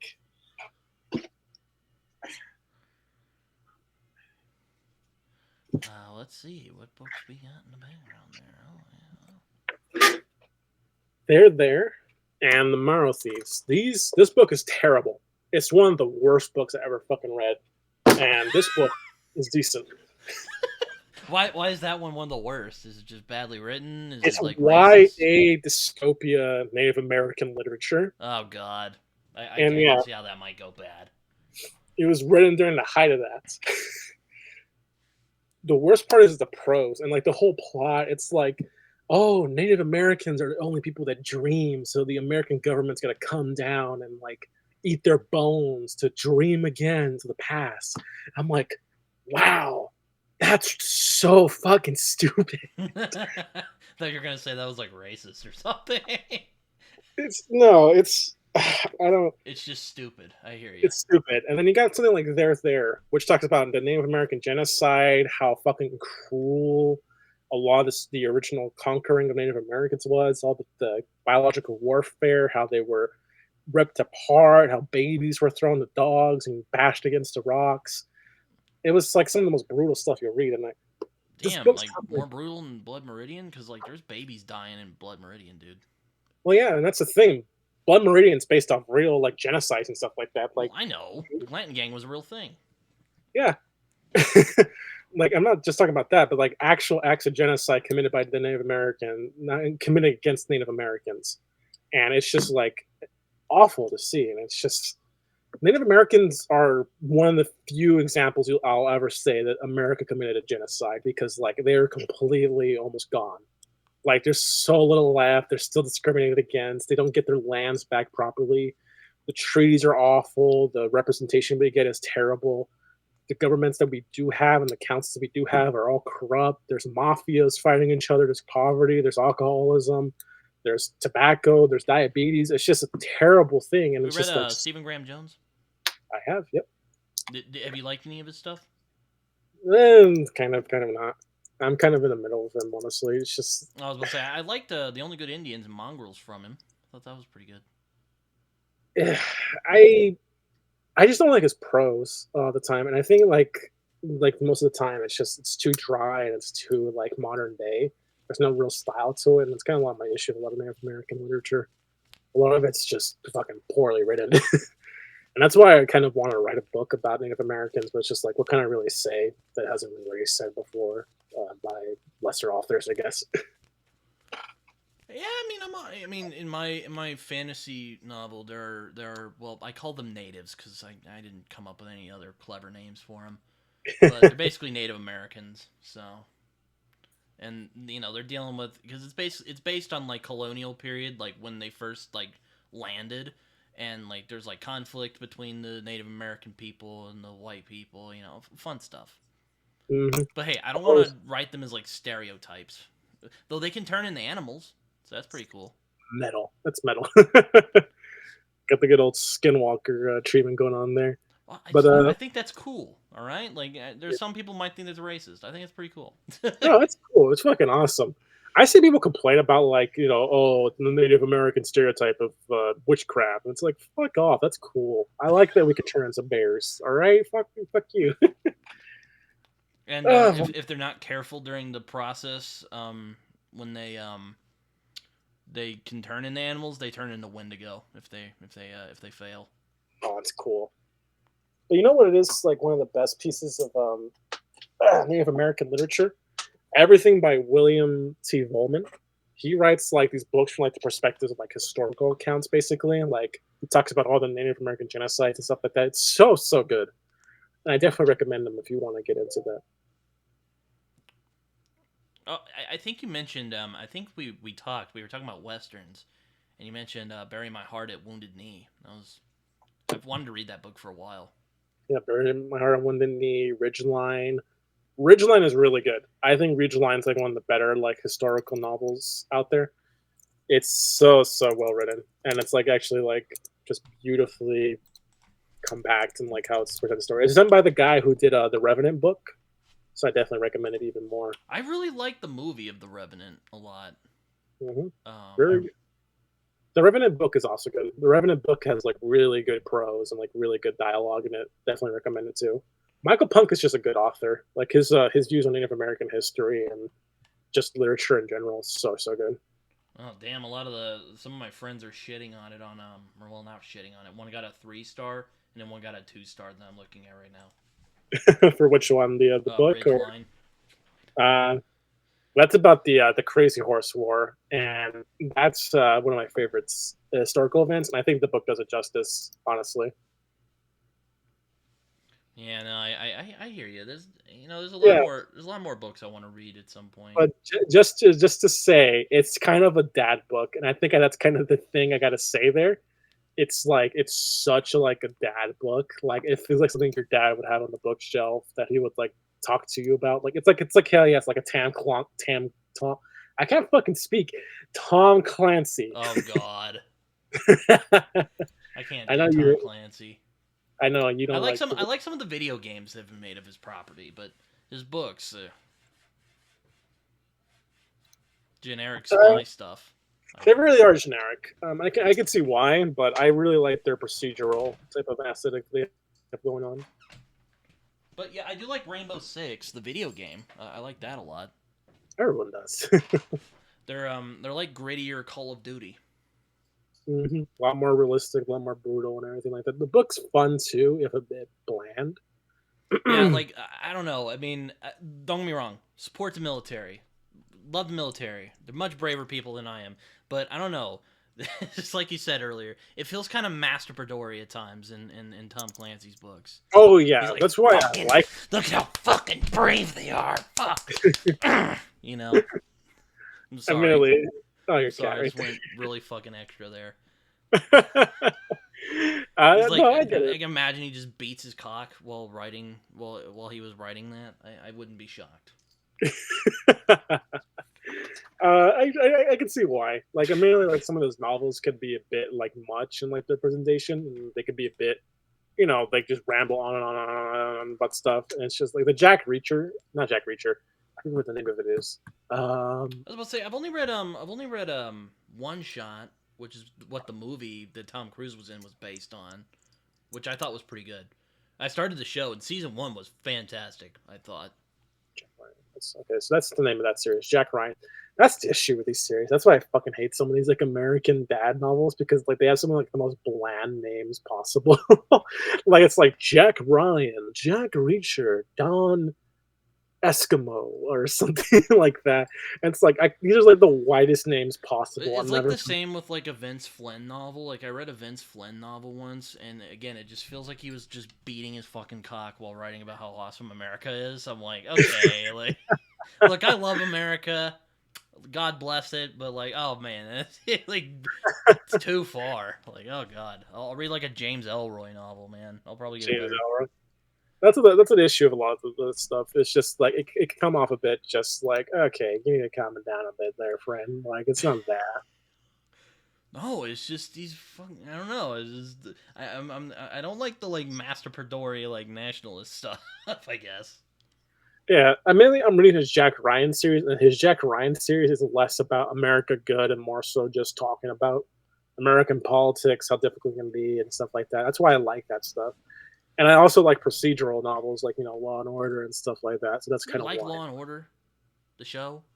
I like it in a guilty pleasure kind of way. It's Oh, it's okay. it's it's mindless television to I'm the like, core. dude, you like The Wire? Like that shit blows Law and Order out of the water. Like, come Of on. course, like The Wire is literally like literary television, but I don't. Sometimes I don't want to watch Better Call Saul. Sometimes I want to watch Family Guy when I'm fucking bored out of my mind. I'm eating pizza. Okay, like I don't No, want that's to fine. think. All right. No, that's fine. Well, no, I Oh. enjoy. I enjoy a lot of. I still say with Family Guy, PTV is probably my favorite episode of that series. Oh yeah, PTV is really fun for that. I really love the musical notes in that. And you know what I'm remembering now? I'm What? remembering the. Remember when this book was a big deal? Oh fuck me. Yeah, I've heard of it. Here, here's what I would say. There's a book called Portrait of an Addict as a Young Man, which is a way better version of that book and was not based on forgeries. There's also Junkie by William S. Burroughs, and there's also Pimp by Iceberg Slim, which Yeah, are Pimp's far. great.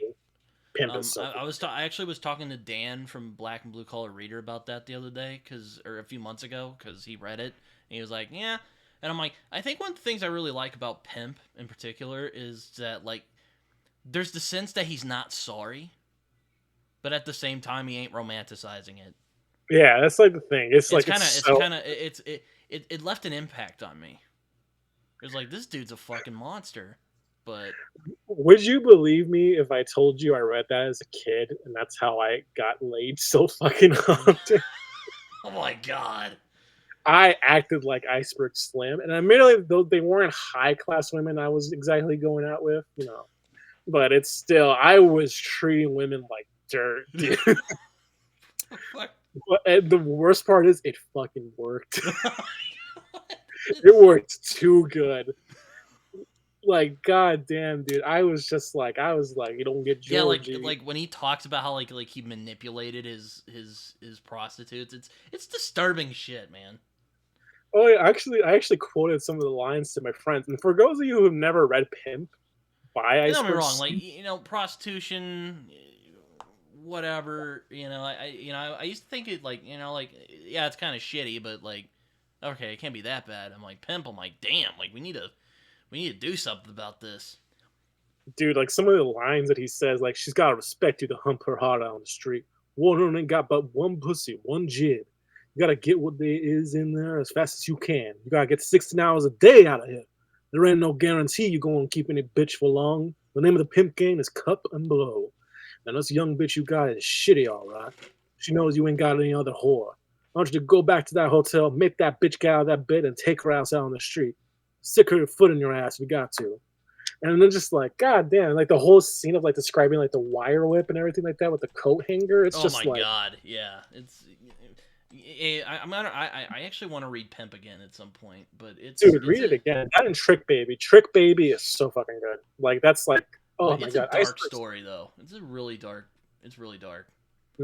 It's dark. It's Though I grim, think and I it's actually increased Dan's appreciation for for Pimp when I told him that. He's like, "Oh yeah, that is right. You're so smart, Britton." I'm like, "Thanks, Britton. Appreciate you." and that reminds me of a Henry Miller quote. Why whores need pimps from Henry Miller. Black Oh, whores need pimps. Oh my god.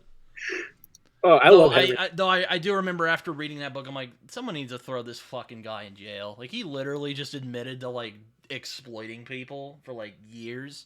Like fucking throw his ass in jail. And that's the thing, like Iceberg Slim, like you can tell he's not sorry at all for what he did. Like, because when he's That's the older, fucked up part of that book. He's not sorry. Like he's not. He's just dude, he got named Iceberg for a reason. That's a cold ass motherfucker right there. exactly. Yeah, that's why he's called Iceberg Slate. He's a heartless motherfucker, man. And then the funny part is, like in his interviews, you know what he said? He What? said specifically, "Yeah, my shit ain't gonna work on no bitches nowadays. Feminism done trim them bitches into smart ass hoes. Let me fucking tell you what." I'm like, God damn, man, Jesus. He's like the only reason why bitches ain't doing no shit is because they got more self respect nowadays.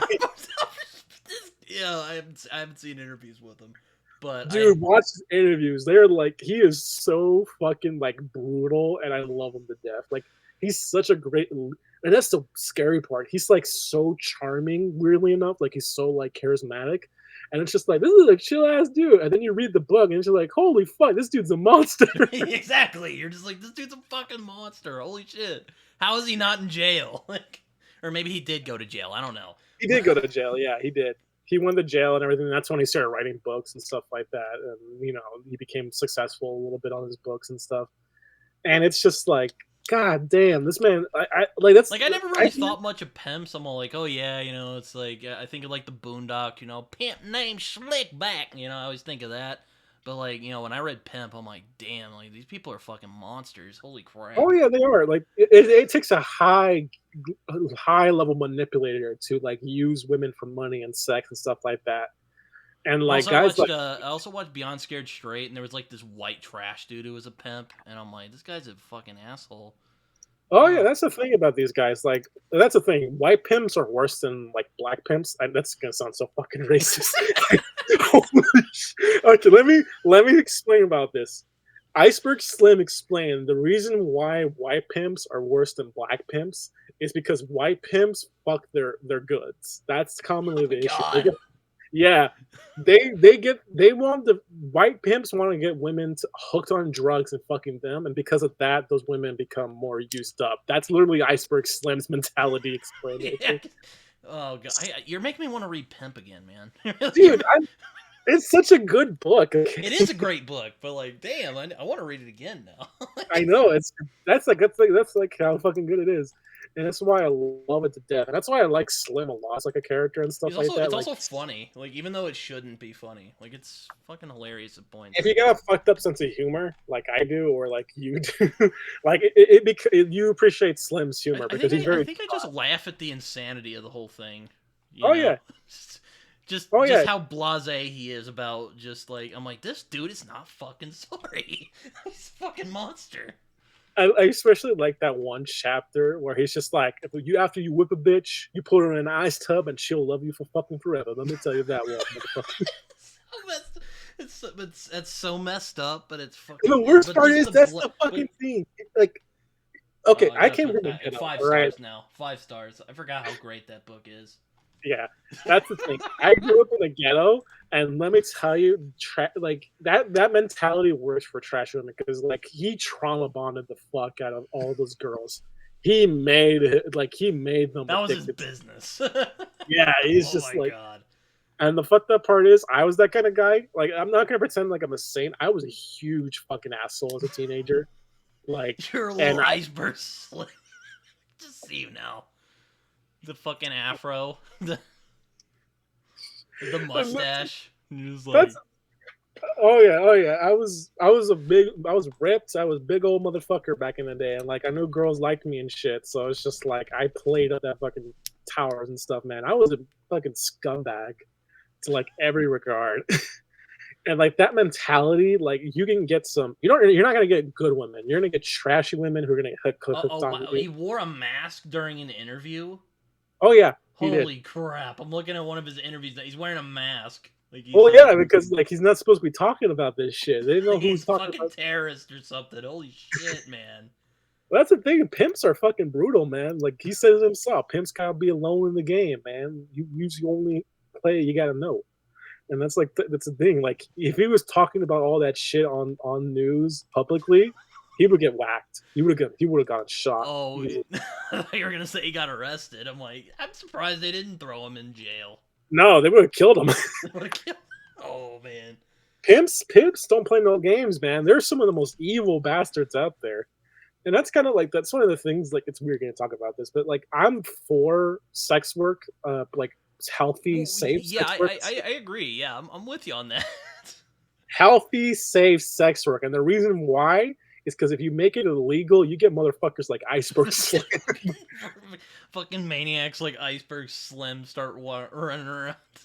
Yeah, dude, and he's gonna get like hundreds Even of though women. like he had like even though apparently like he was raised by like he was raised in a well I mean he was in the ghetto but like he was like his mom was like nice and he was like no I Oh want yeah, to his mom was a strong woman, didn't take no shit and anything like that. he's like I just And want it's to he just wanted to fucking do his pimp thing I guess. well, the main thing and the main draw was because that was an attractive lifestyle. He was kind of like Henry Hill and that I was whole just gonna say yeah it's like Goodfellas. yeah, it's an attractive lifestyle. Like you get like a bunch of sexy women around you. They all love you. They get you money and shit. You get hooked on some stuff. You dress up nice and everything. You dress like a real G, and you get some bitches on your heel, man. That's what you do. And then you actually do it, and then it's like, holy fuck, you became a monster. What the fuck? Yeah, I mean it's so weird because like again he doesn't try to like romanticize it like he's all like bro this is bad like but he's not Oh like yeah, trying but he's not like trying to what do you how do I put it like he's not trying to like he's not like fucking it's not like a PSA where it's like this is bad he just shows oh it yeah. to you. No. It's not like that. It's like the Irving Welsh type of thing, Oh, where it's exactly. like, Yeah, that's actually a good compare. I see him blurbed here on the Amazon copy I see here. oh yeah, Irving Welsh loves this book to death. He loves it, and I can see why. It's just so fucking good. Oh yeah, Jay-Z also liked it. I forgot that. And Ice-T, fucking Ice-T Oh loves this yeah, I book. was about to say a lot of rappers really like that. Oh yeah, dude, this is one of like the icons of like black literature. I know some people nowadays, like from the African American community, think it's like kind of offensive and shows like bad stereotypes. But nah, man, Dave Chappelle had a It's point. honest, bro. It's honest as fuck, man. Like it's really like an honest look into that aspect of a culture that we don't really like go into, like the pimp mentality and shit, man. And that shit's fucking toxic as hell. And that's kind of the main thing. He's Like all like, I this is get it. not a good life, but Yeah, I did what I did, and I ain't fucking fuck you bitches. I ain't sorry about it. that's the thing. Like that's a lot. That's the thing about being bad. That's the thing about being a bad person. It feels so fucking good being a bad person, and you don't. It's like weird. You don't feel sorry, but you hate yourself for what you did, kind of a little bit. For Yeah, I, that's a for good way to put it actually. It's like, fuck hell, man. I had a fun time, but I ain't doing that shit again. Yeah, exactly. I'm like, I ain't doing that no more. Oh my Yeah, god. man. Let me get this guy right here. Another good author for African American literature, Horse Son, Donald Goines. This guy's really good. It's about Didn't he write also. crime fiction? I think I've heard of this guy. I think I've seen his Yeah, books he around. did. He wrote Tupac. He's one of Tupac's favorite authors, separate. And I can see why Didn't he Tupac. do oh damn it. What's that book that Samuel L. Jackson did the audio? No, wait, I think that's Chester Brown who wrote that. I could be wrong. But yes, I've heard of Donald Goines. Yeah, he's so good. He's such a good author, and I love him to death. And it's just like such a good author. And it sucks like it's a really good insight into like, sort of the ghettos and stuff like that. Like that's the type of environment I grew up in, really. Like just like this whole fucking like trashy suburb kind of life, like all slosh and dirt and grime and shit, man. People getting shot up and everything like that. It was that type of life, really. And it really, really gets you bitter real fucking quick, And that's kind of why, like, guys like Henry Hill, why Iceberg Slim, why Irvin Welsh and shit like that, why they get attracted to that stuff, like the bad side. It's easy, real fucking easy to go down that road. And also, and I know a lot of people might get upset, like, it sounds fun. Like, it's, like... It's so fucking fun. Like, listen, man, okay, this is getting a bit personal here, but, like, it's just a facet there. I was in my fucking teen years fucking doing, like, all types of crazy shit, meeting with all type of gals and everything like that, fucking banging, fucking having the party of my life and shit like that, and I was a raging fucking prick. But I have zero fucking ways of saying like I feel sorry necessarily about doing that stuff. So you feel slim on that level. I hear Yeah, you. I relate to Slim in a lot of ways. That's fucked up to say, I know. I was about to say that's kind of disturbing, but I hear what you're saying.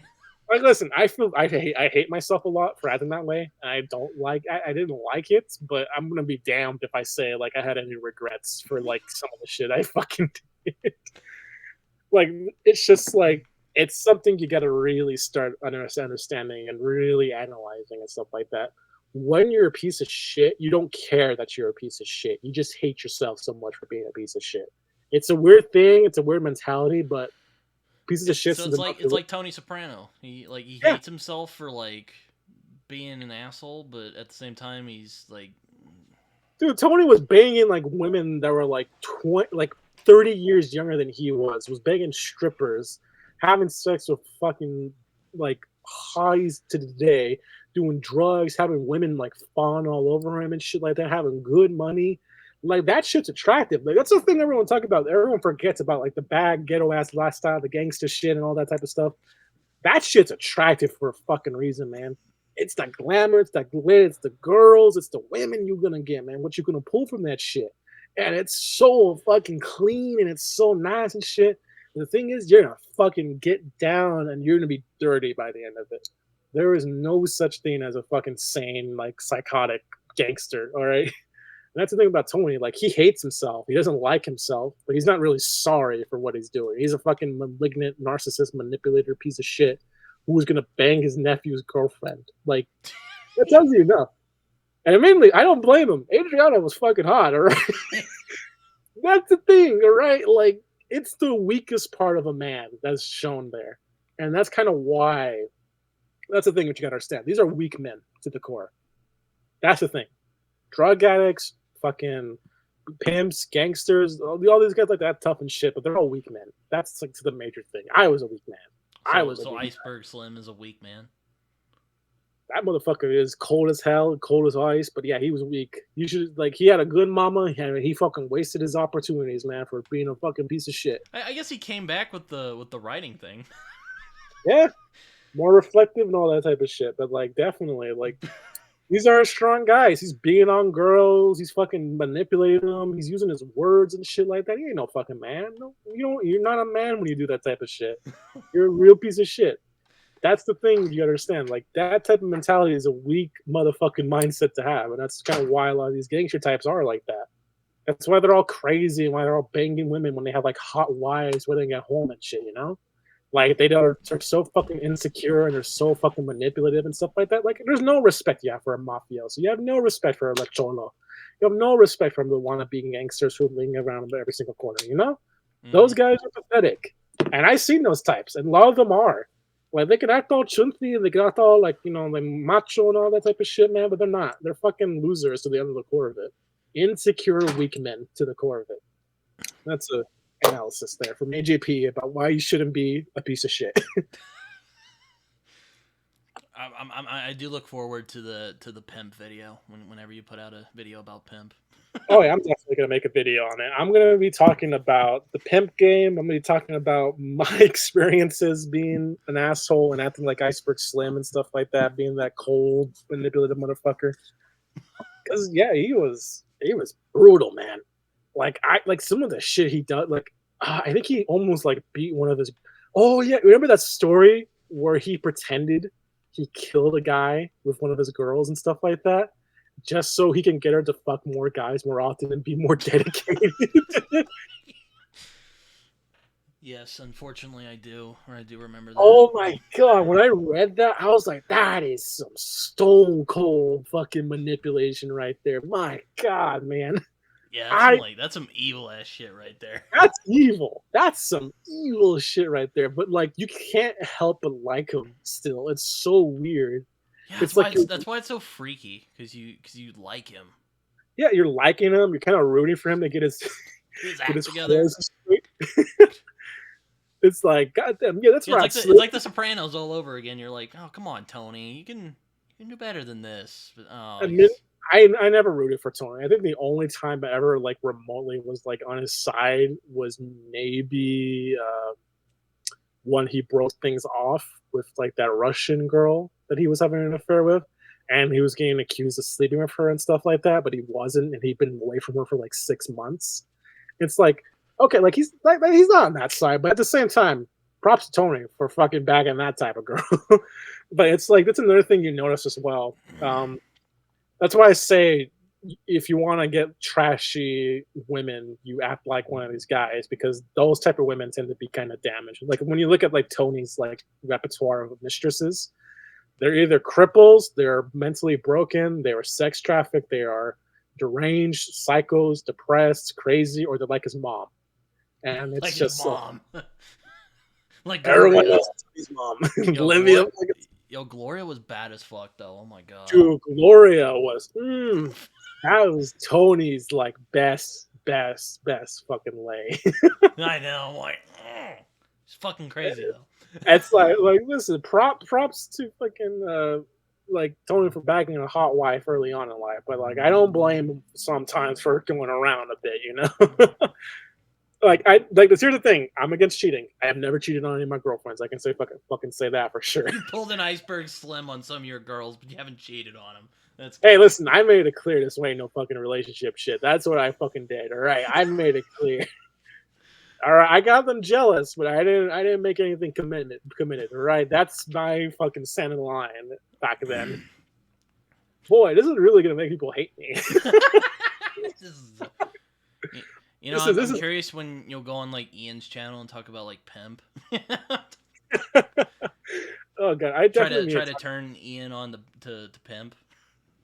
Yeah, but he's gonna make like I really wanted to make an analysis on Iceberg Slim. Here are the metaphysics of Iceberg Slim and all of his pimpology. Pimpology? Oh my god. I think that's actually like a fucking thing that they do. It's called like. I was about to say I've only read Pimp from him. I want to read more from him because I really like Pimp. But... Oh yeah, dude, Trick Baby, such a good book. I love Trick Baby. There's a movie based on it. It's a sexploitation flick, but it's so good. And there's also a novel by Charles Mingus. That was one of my heroes as a kid. Charles Mingus, the jazz musician. Yeah, Charles Mingus. He wrote a book. Really? And it's really good. It's an autobiography. Here's the thing about Charles Mingus. That dude was a fucking sex addict if I've ever fucking seen him. I thought you were going to say he was a dick, because I've heard he was a bit of an asshole.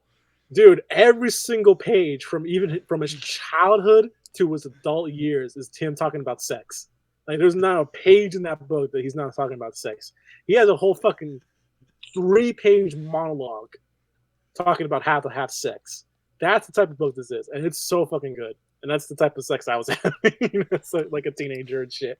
Is it It Beneath was the Underdog? Because a bunch of people are like, yeah, this is even his wife was like, yeah, this didn't really bang his wife. There's some shit that he's not saying. there's a thing like he's the guy who's made the claim that he had sex with 23 Latinas in one night. All right, that's the type of man we're dealing with here. I think he lives by the edict of don't let the truth get in the way of a good story. Basically, Fair enough, man. Oh my god. hey, listen, man. You see some of the girls he was pulling. I don't fucking blame him for fucking claiming that type of shit. I would believe fucking Mingus if he said he banged 23 Latinas in one night. Look at that man. That man fucking made pork pie. He made fucking moaning. Moaning is a fucking masterpiece of a song. That song is sex. That song is sex kicking death in the ass. Let me fucking tell you. Oh my god. Oh yeah, and there's who could forget the King of Trash? Let me see if I can find him here. Charles Bukowski. I was going to talk about Bukowski.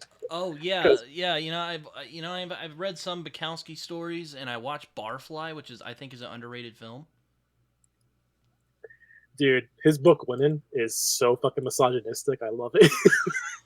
It's such a misogynistic piece. And I know this is not exactly making me out to be like, Mr. Feminist hero today.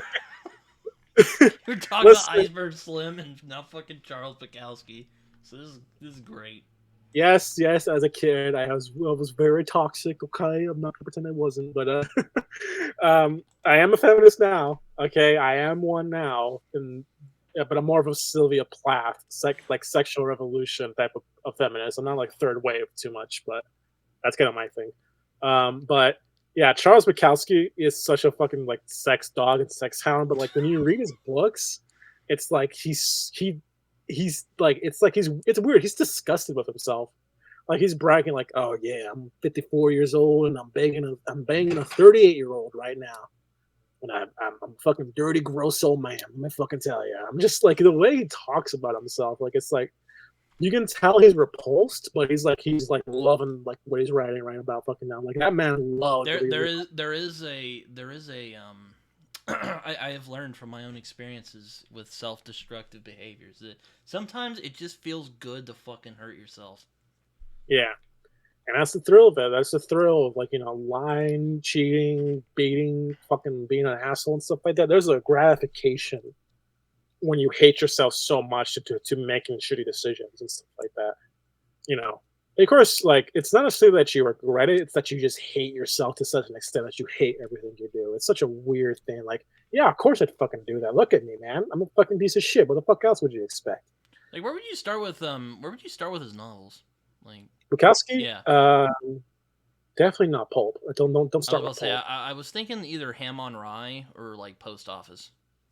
Hammer Rye or Post Office are really good, and then read Factotum. After that, and then you can read Women. Women's technically a sequel to Post Office and Ham on Rye. So read that after you read Factotum, and then you can read like a short stories whenever you want, pretty much. Though I don't know, AJP. I think you might agree with me on this, but I kind of I do like stories about like drug addicts and ne'er do wells and fucking scumbags. If my enjoyment of Pimp and Train Spotting says anything. It's because like really, I also like Suttree. It's also about that, and we talked about Suttree on my channel. Yeah, so. Yeah. It's that attraction to like the side of society that you really don't get to see that much. I mean, it's also because like I relate to that more. Like I was a piece of shit, and I relate to pieces of shits more often than I do like savants. Like don't get me wrong, I love Jonathan Joestar as much as the next guy and stuff like that, but I'm gonna relate more to like guys like fucking Iceberg Slim than I am to him. Like there's a difference between loving an ideal versus like relating towards something that represents really like the lesser dregs of society. Especially because like that's like people who don't get the chance, It's speaking about the stories about the unsung essentially, and that's what I'm really like digging about this type of literature a lot, and why I think it's so good. That's why we love Goodfellas. That's why we love The Godfather. That's why we love stuff like Iceberg Slim and Train Spotting, and why we love stuff like A Clockwork Orange. It's interesting to have that view for the common populace, but it's also interesting just to has someone who lived through a lot of the experiences I did talk about that stuff in an honest, more brutal fashion. You know, that's what I like. That's what I dig. It's. I mean, also I'm intrigued by Bukowski because he has that kind of hard boiled voice, even though I guess he's not technically noir, but he has that kind of hard boiled voice. He comes off as like someone who would write like pulpy noir fiction, doesn't he? And Yeah, he he actually wrote does. he wrote a satire called Pulp. It's not the best novel he's written, but I like it quite a bit because it's him like really making fun of that genre a lot because he has a love for it, but he also kind of fucking hates it a lot. That's kind of the thing with Bukowski. He's like such a like a misanthrope, but he has like such like an honesty and like juvenile like love for life. You can't help but appreciate him a little bit, you know? Oh wow, he's just, so one of the things I can't like I have a hard time with. Maybe it's just because I haven't lived a very interesting life, but I don't I don't know if it's just fictionalization that he does or if it's just he writes about his real life just with fictional characters. I don't know. Oh no, he's definitely writing about himself. You can like it's not even like it's like how Plath is technically not writing about herself in the Bell Jar, Hmm. but you can tell that like that's Bukowski right there. That's him talking about himself and how much he fucking hates himself and all the gringo shit he fucking does, you know? He's a trashy dude and he knows it. He knows he's a dirty old man who likes having sex with older women out of his league and also drug addicts and prostitutes. And he loves, loves, loves, loves being the worst person in the room. And it's like it's such a human thing with him, and I love it to death. So yeah, he's just a fucking horn dog, alcoholic scumbag who just is Yeah, okay he's a with it. scumbag. And then when you look into his like childhood, it's just like, yeah, geez, no wonder he became like that. Like he was abused and like mocked like every single day of his life. Like he never got a fucking break. But like it's just like he embellishing stuff. Like I'm not like if you honestly believe that Bukowski raped someone IRL, like okay, like maybe like in his relationships, like I could say that, but like he did not rape someone as a postman, you know, he did not do that. And he did not put that in a book, okay? Like, I'm sorry, but like there's no way he raped someone while he was working as a postman. I just don't fucking believe that at all. Especially to brag about it in his fucking novel. Like that's the type of guy you have. Like he wants to shock you, he wants to offend you, he wants to make you uncomfortable, he wants to make you feel like, damn, you're one heartless fucker right there. Let me fucking tell you, Bukowski. No one's gonna fucking love you. And it's just like, yeah, no shit, no one's gonna love me. I'm the grossest motherfucker around. What you gonna do about it? Yeah, I've That's seen why. interviews with him, and like he did not sound how I thought he would sound. I thought he would be like have like a Nick Nolte kind of voice where he's like talking like this. No, he's just like some like guy. You thought he'd sound like Jim Watts or something like that. Yeah, like just fucking hard beaten. Like his voice is all like, "Whoa, yo, what the fuck? What's up, guys?" Talk about this, you know. Something like that. Yeah. Yeah, talk about that, you know. Yeah, I but, drank. I saw that but then you bitch at the hear him, bar and he's I like, he's a fucked her. very. Yeah. You can see why he can pull like women like 30 years younger than he was. Like he's a very Yeah, well he has spoken. like a soft voice. Like his voice was a lot softer than I thought it would be. Oh, and I'm just gonna say he looks fucking cool sometimes. Like the way he smokes, like the way he just like lights a cigar, the I way don't he know. just like He kind of looks like a burnout a little bit. he is burnout. He is a burnout. That's his fucking philosophy. He's fucking burned out of being alive. Like he was happy when he was gonna die. He was like, I He's can't fucking happy fucking. when he's. That's sad. That's sad to say. No, but that's the thing. He was. He was just like, so the fuck what? I'm gonna die soon. Faulkner died an alcoholic. Big fucking whoop. Who gives a shit? Well, look at what he fucking wrote. It was trash, you know? That's what fucking it that's was. that's really sad though. That it's It's kind of, sad, but at the same time, you can tell like he didn't really give a shit about what people thought about him, and I respect that honestly. Like like he he just can't did. just like be like I feel bad for you as another. So he would get mad if I told him I feel bad for you. No, he just like, don't fucking feel bad for me. I'm living the life. What can I fucking say?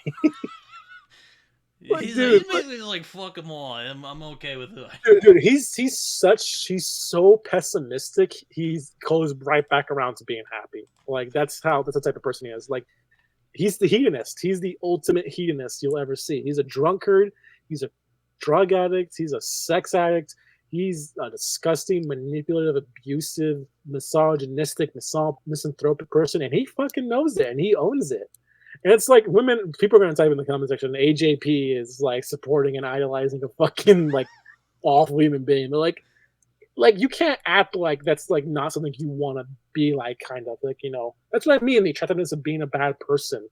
Like there's just something about being a disgusting person that just attracts people a little bit. Like you're such a train wreck, you can't help but watch. That's the type of person he is. Yeah, no, Like, he doesn't. He doesn't. I'm Like, gonna make I'll put it clear. this way: I don't think living like Bukowski would be like a fun way to go. No, it's not. Like let me type in one of his quotes here. I'm gonna read it out because it's just like I think that's better, just to give you guys an idea of what type of man he was. Like if you read his poetry, you can tell there's a good heart in there. There's like good like amount of spirit and love for life that he had. There it is. I've never been lonely. I've been in a room. I felt suicidal. I've been depressed. I felt awful, awful beyond all. But I never felt that one other person could enter that room and cure what was bothering me, or what any number of people could enter in that room. In other words, loneliness is something I've never been bothered with because I've always had this terrible itch for solitude. It's being at a party or a stadium full of people cheering for something that I might feel loneliness. I'll quote Ibsen: "The strongest men are the most alone." I never thought, well, some beautiful blonde will come in here and give me a fuck job, rub my balls, and I'll feel good. No, that won't help. That's a little crowd. Wow, it's Friday night. What are you going to do? Just sit there? Well, yeah, because there's nothing out there. It's stupidity. Stupid people mingling with stupid people. Let them stupidify themselves. I've never been bothered with the need to rush out into the night. I hid in bars because I didn't want to hide in factories. That's all. Sorry for all the millions, but I've never been lonely. I like myself. I'm the best form of entertainment I have. Let's drink more wine, I'm going to tell you. And that's the type of man he is. Like, he's Why'd you just, do it in a like country accent? Wasn't he from California? he is. He's a fucking Californian. God fucking damn it. He's a Southern Californian, too. And I think that's why I relate to him even more. And also because my fucking throat's drying up, so that's kind of why, like, there's an accent slips in sometimes. But yeah, I was running out of my voice there, so that's kind of why. But what are some more like scumbag authors? Now I'm kind of like, William Burroughs. William oh Burroughs is such a yeah, I was about to say yeah, Junkie is a really good book. It's really short too. yeah. William Burroughs is such a piece of shit. I love him. Or Jack Kerouac, even though Kerouac was the normal one out of all those fucking guys in the Beat Generation. Those guys were fucking maniacs, but like Jack Kerouac was like, hey guys. You know who's an author who was a piece of shit that I don't honestly like? It was Allen Ginsberg, and that's because like he was kind of like Oh, I really like Hal. Really, well, he's a NAMBLA supporter too. Oh yeah, that's right. Yeah, And he read poetry about fucking little boys at a fucking NAMBLA meeting, so that's kind of why I don't like him all that much.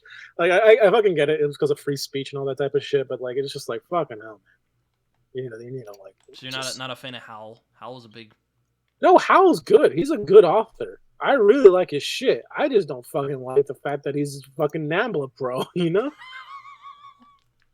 It's just like, what the fuck you want me to do? It's like when I learned a lot. I don't blame you. Namel is bad. Like it's like that South Park episode, It's like you touch little boys. Of course, I'm gonna be fucking a bit peeved that you're supporting them in any regard or facets.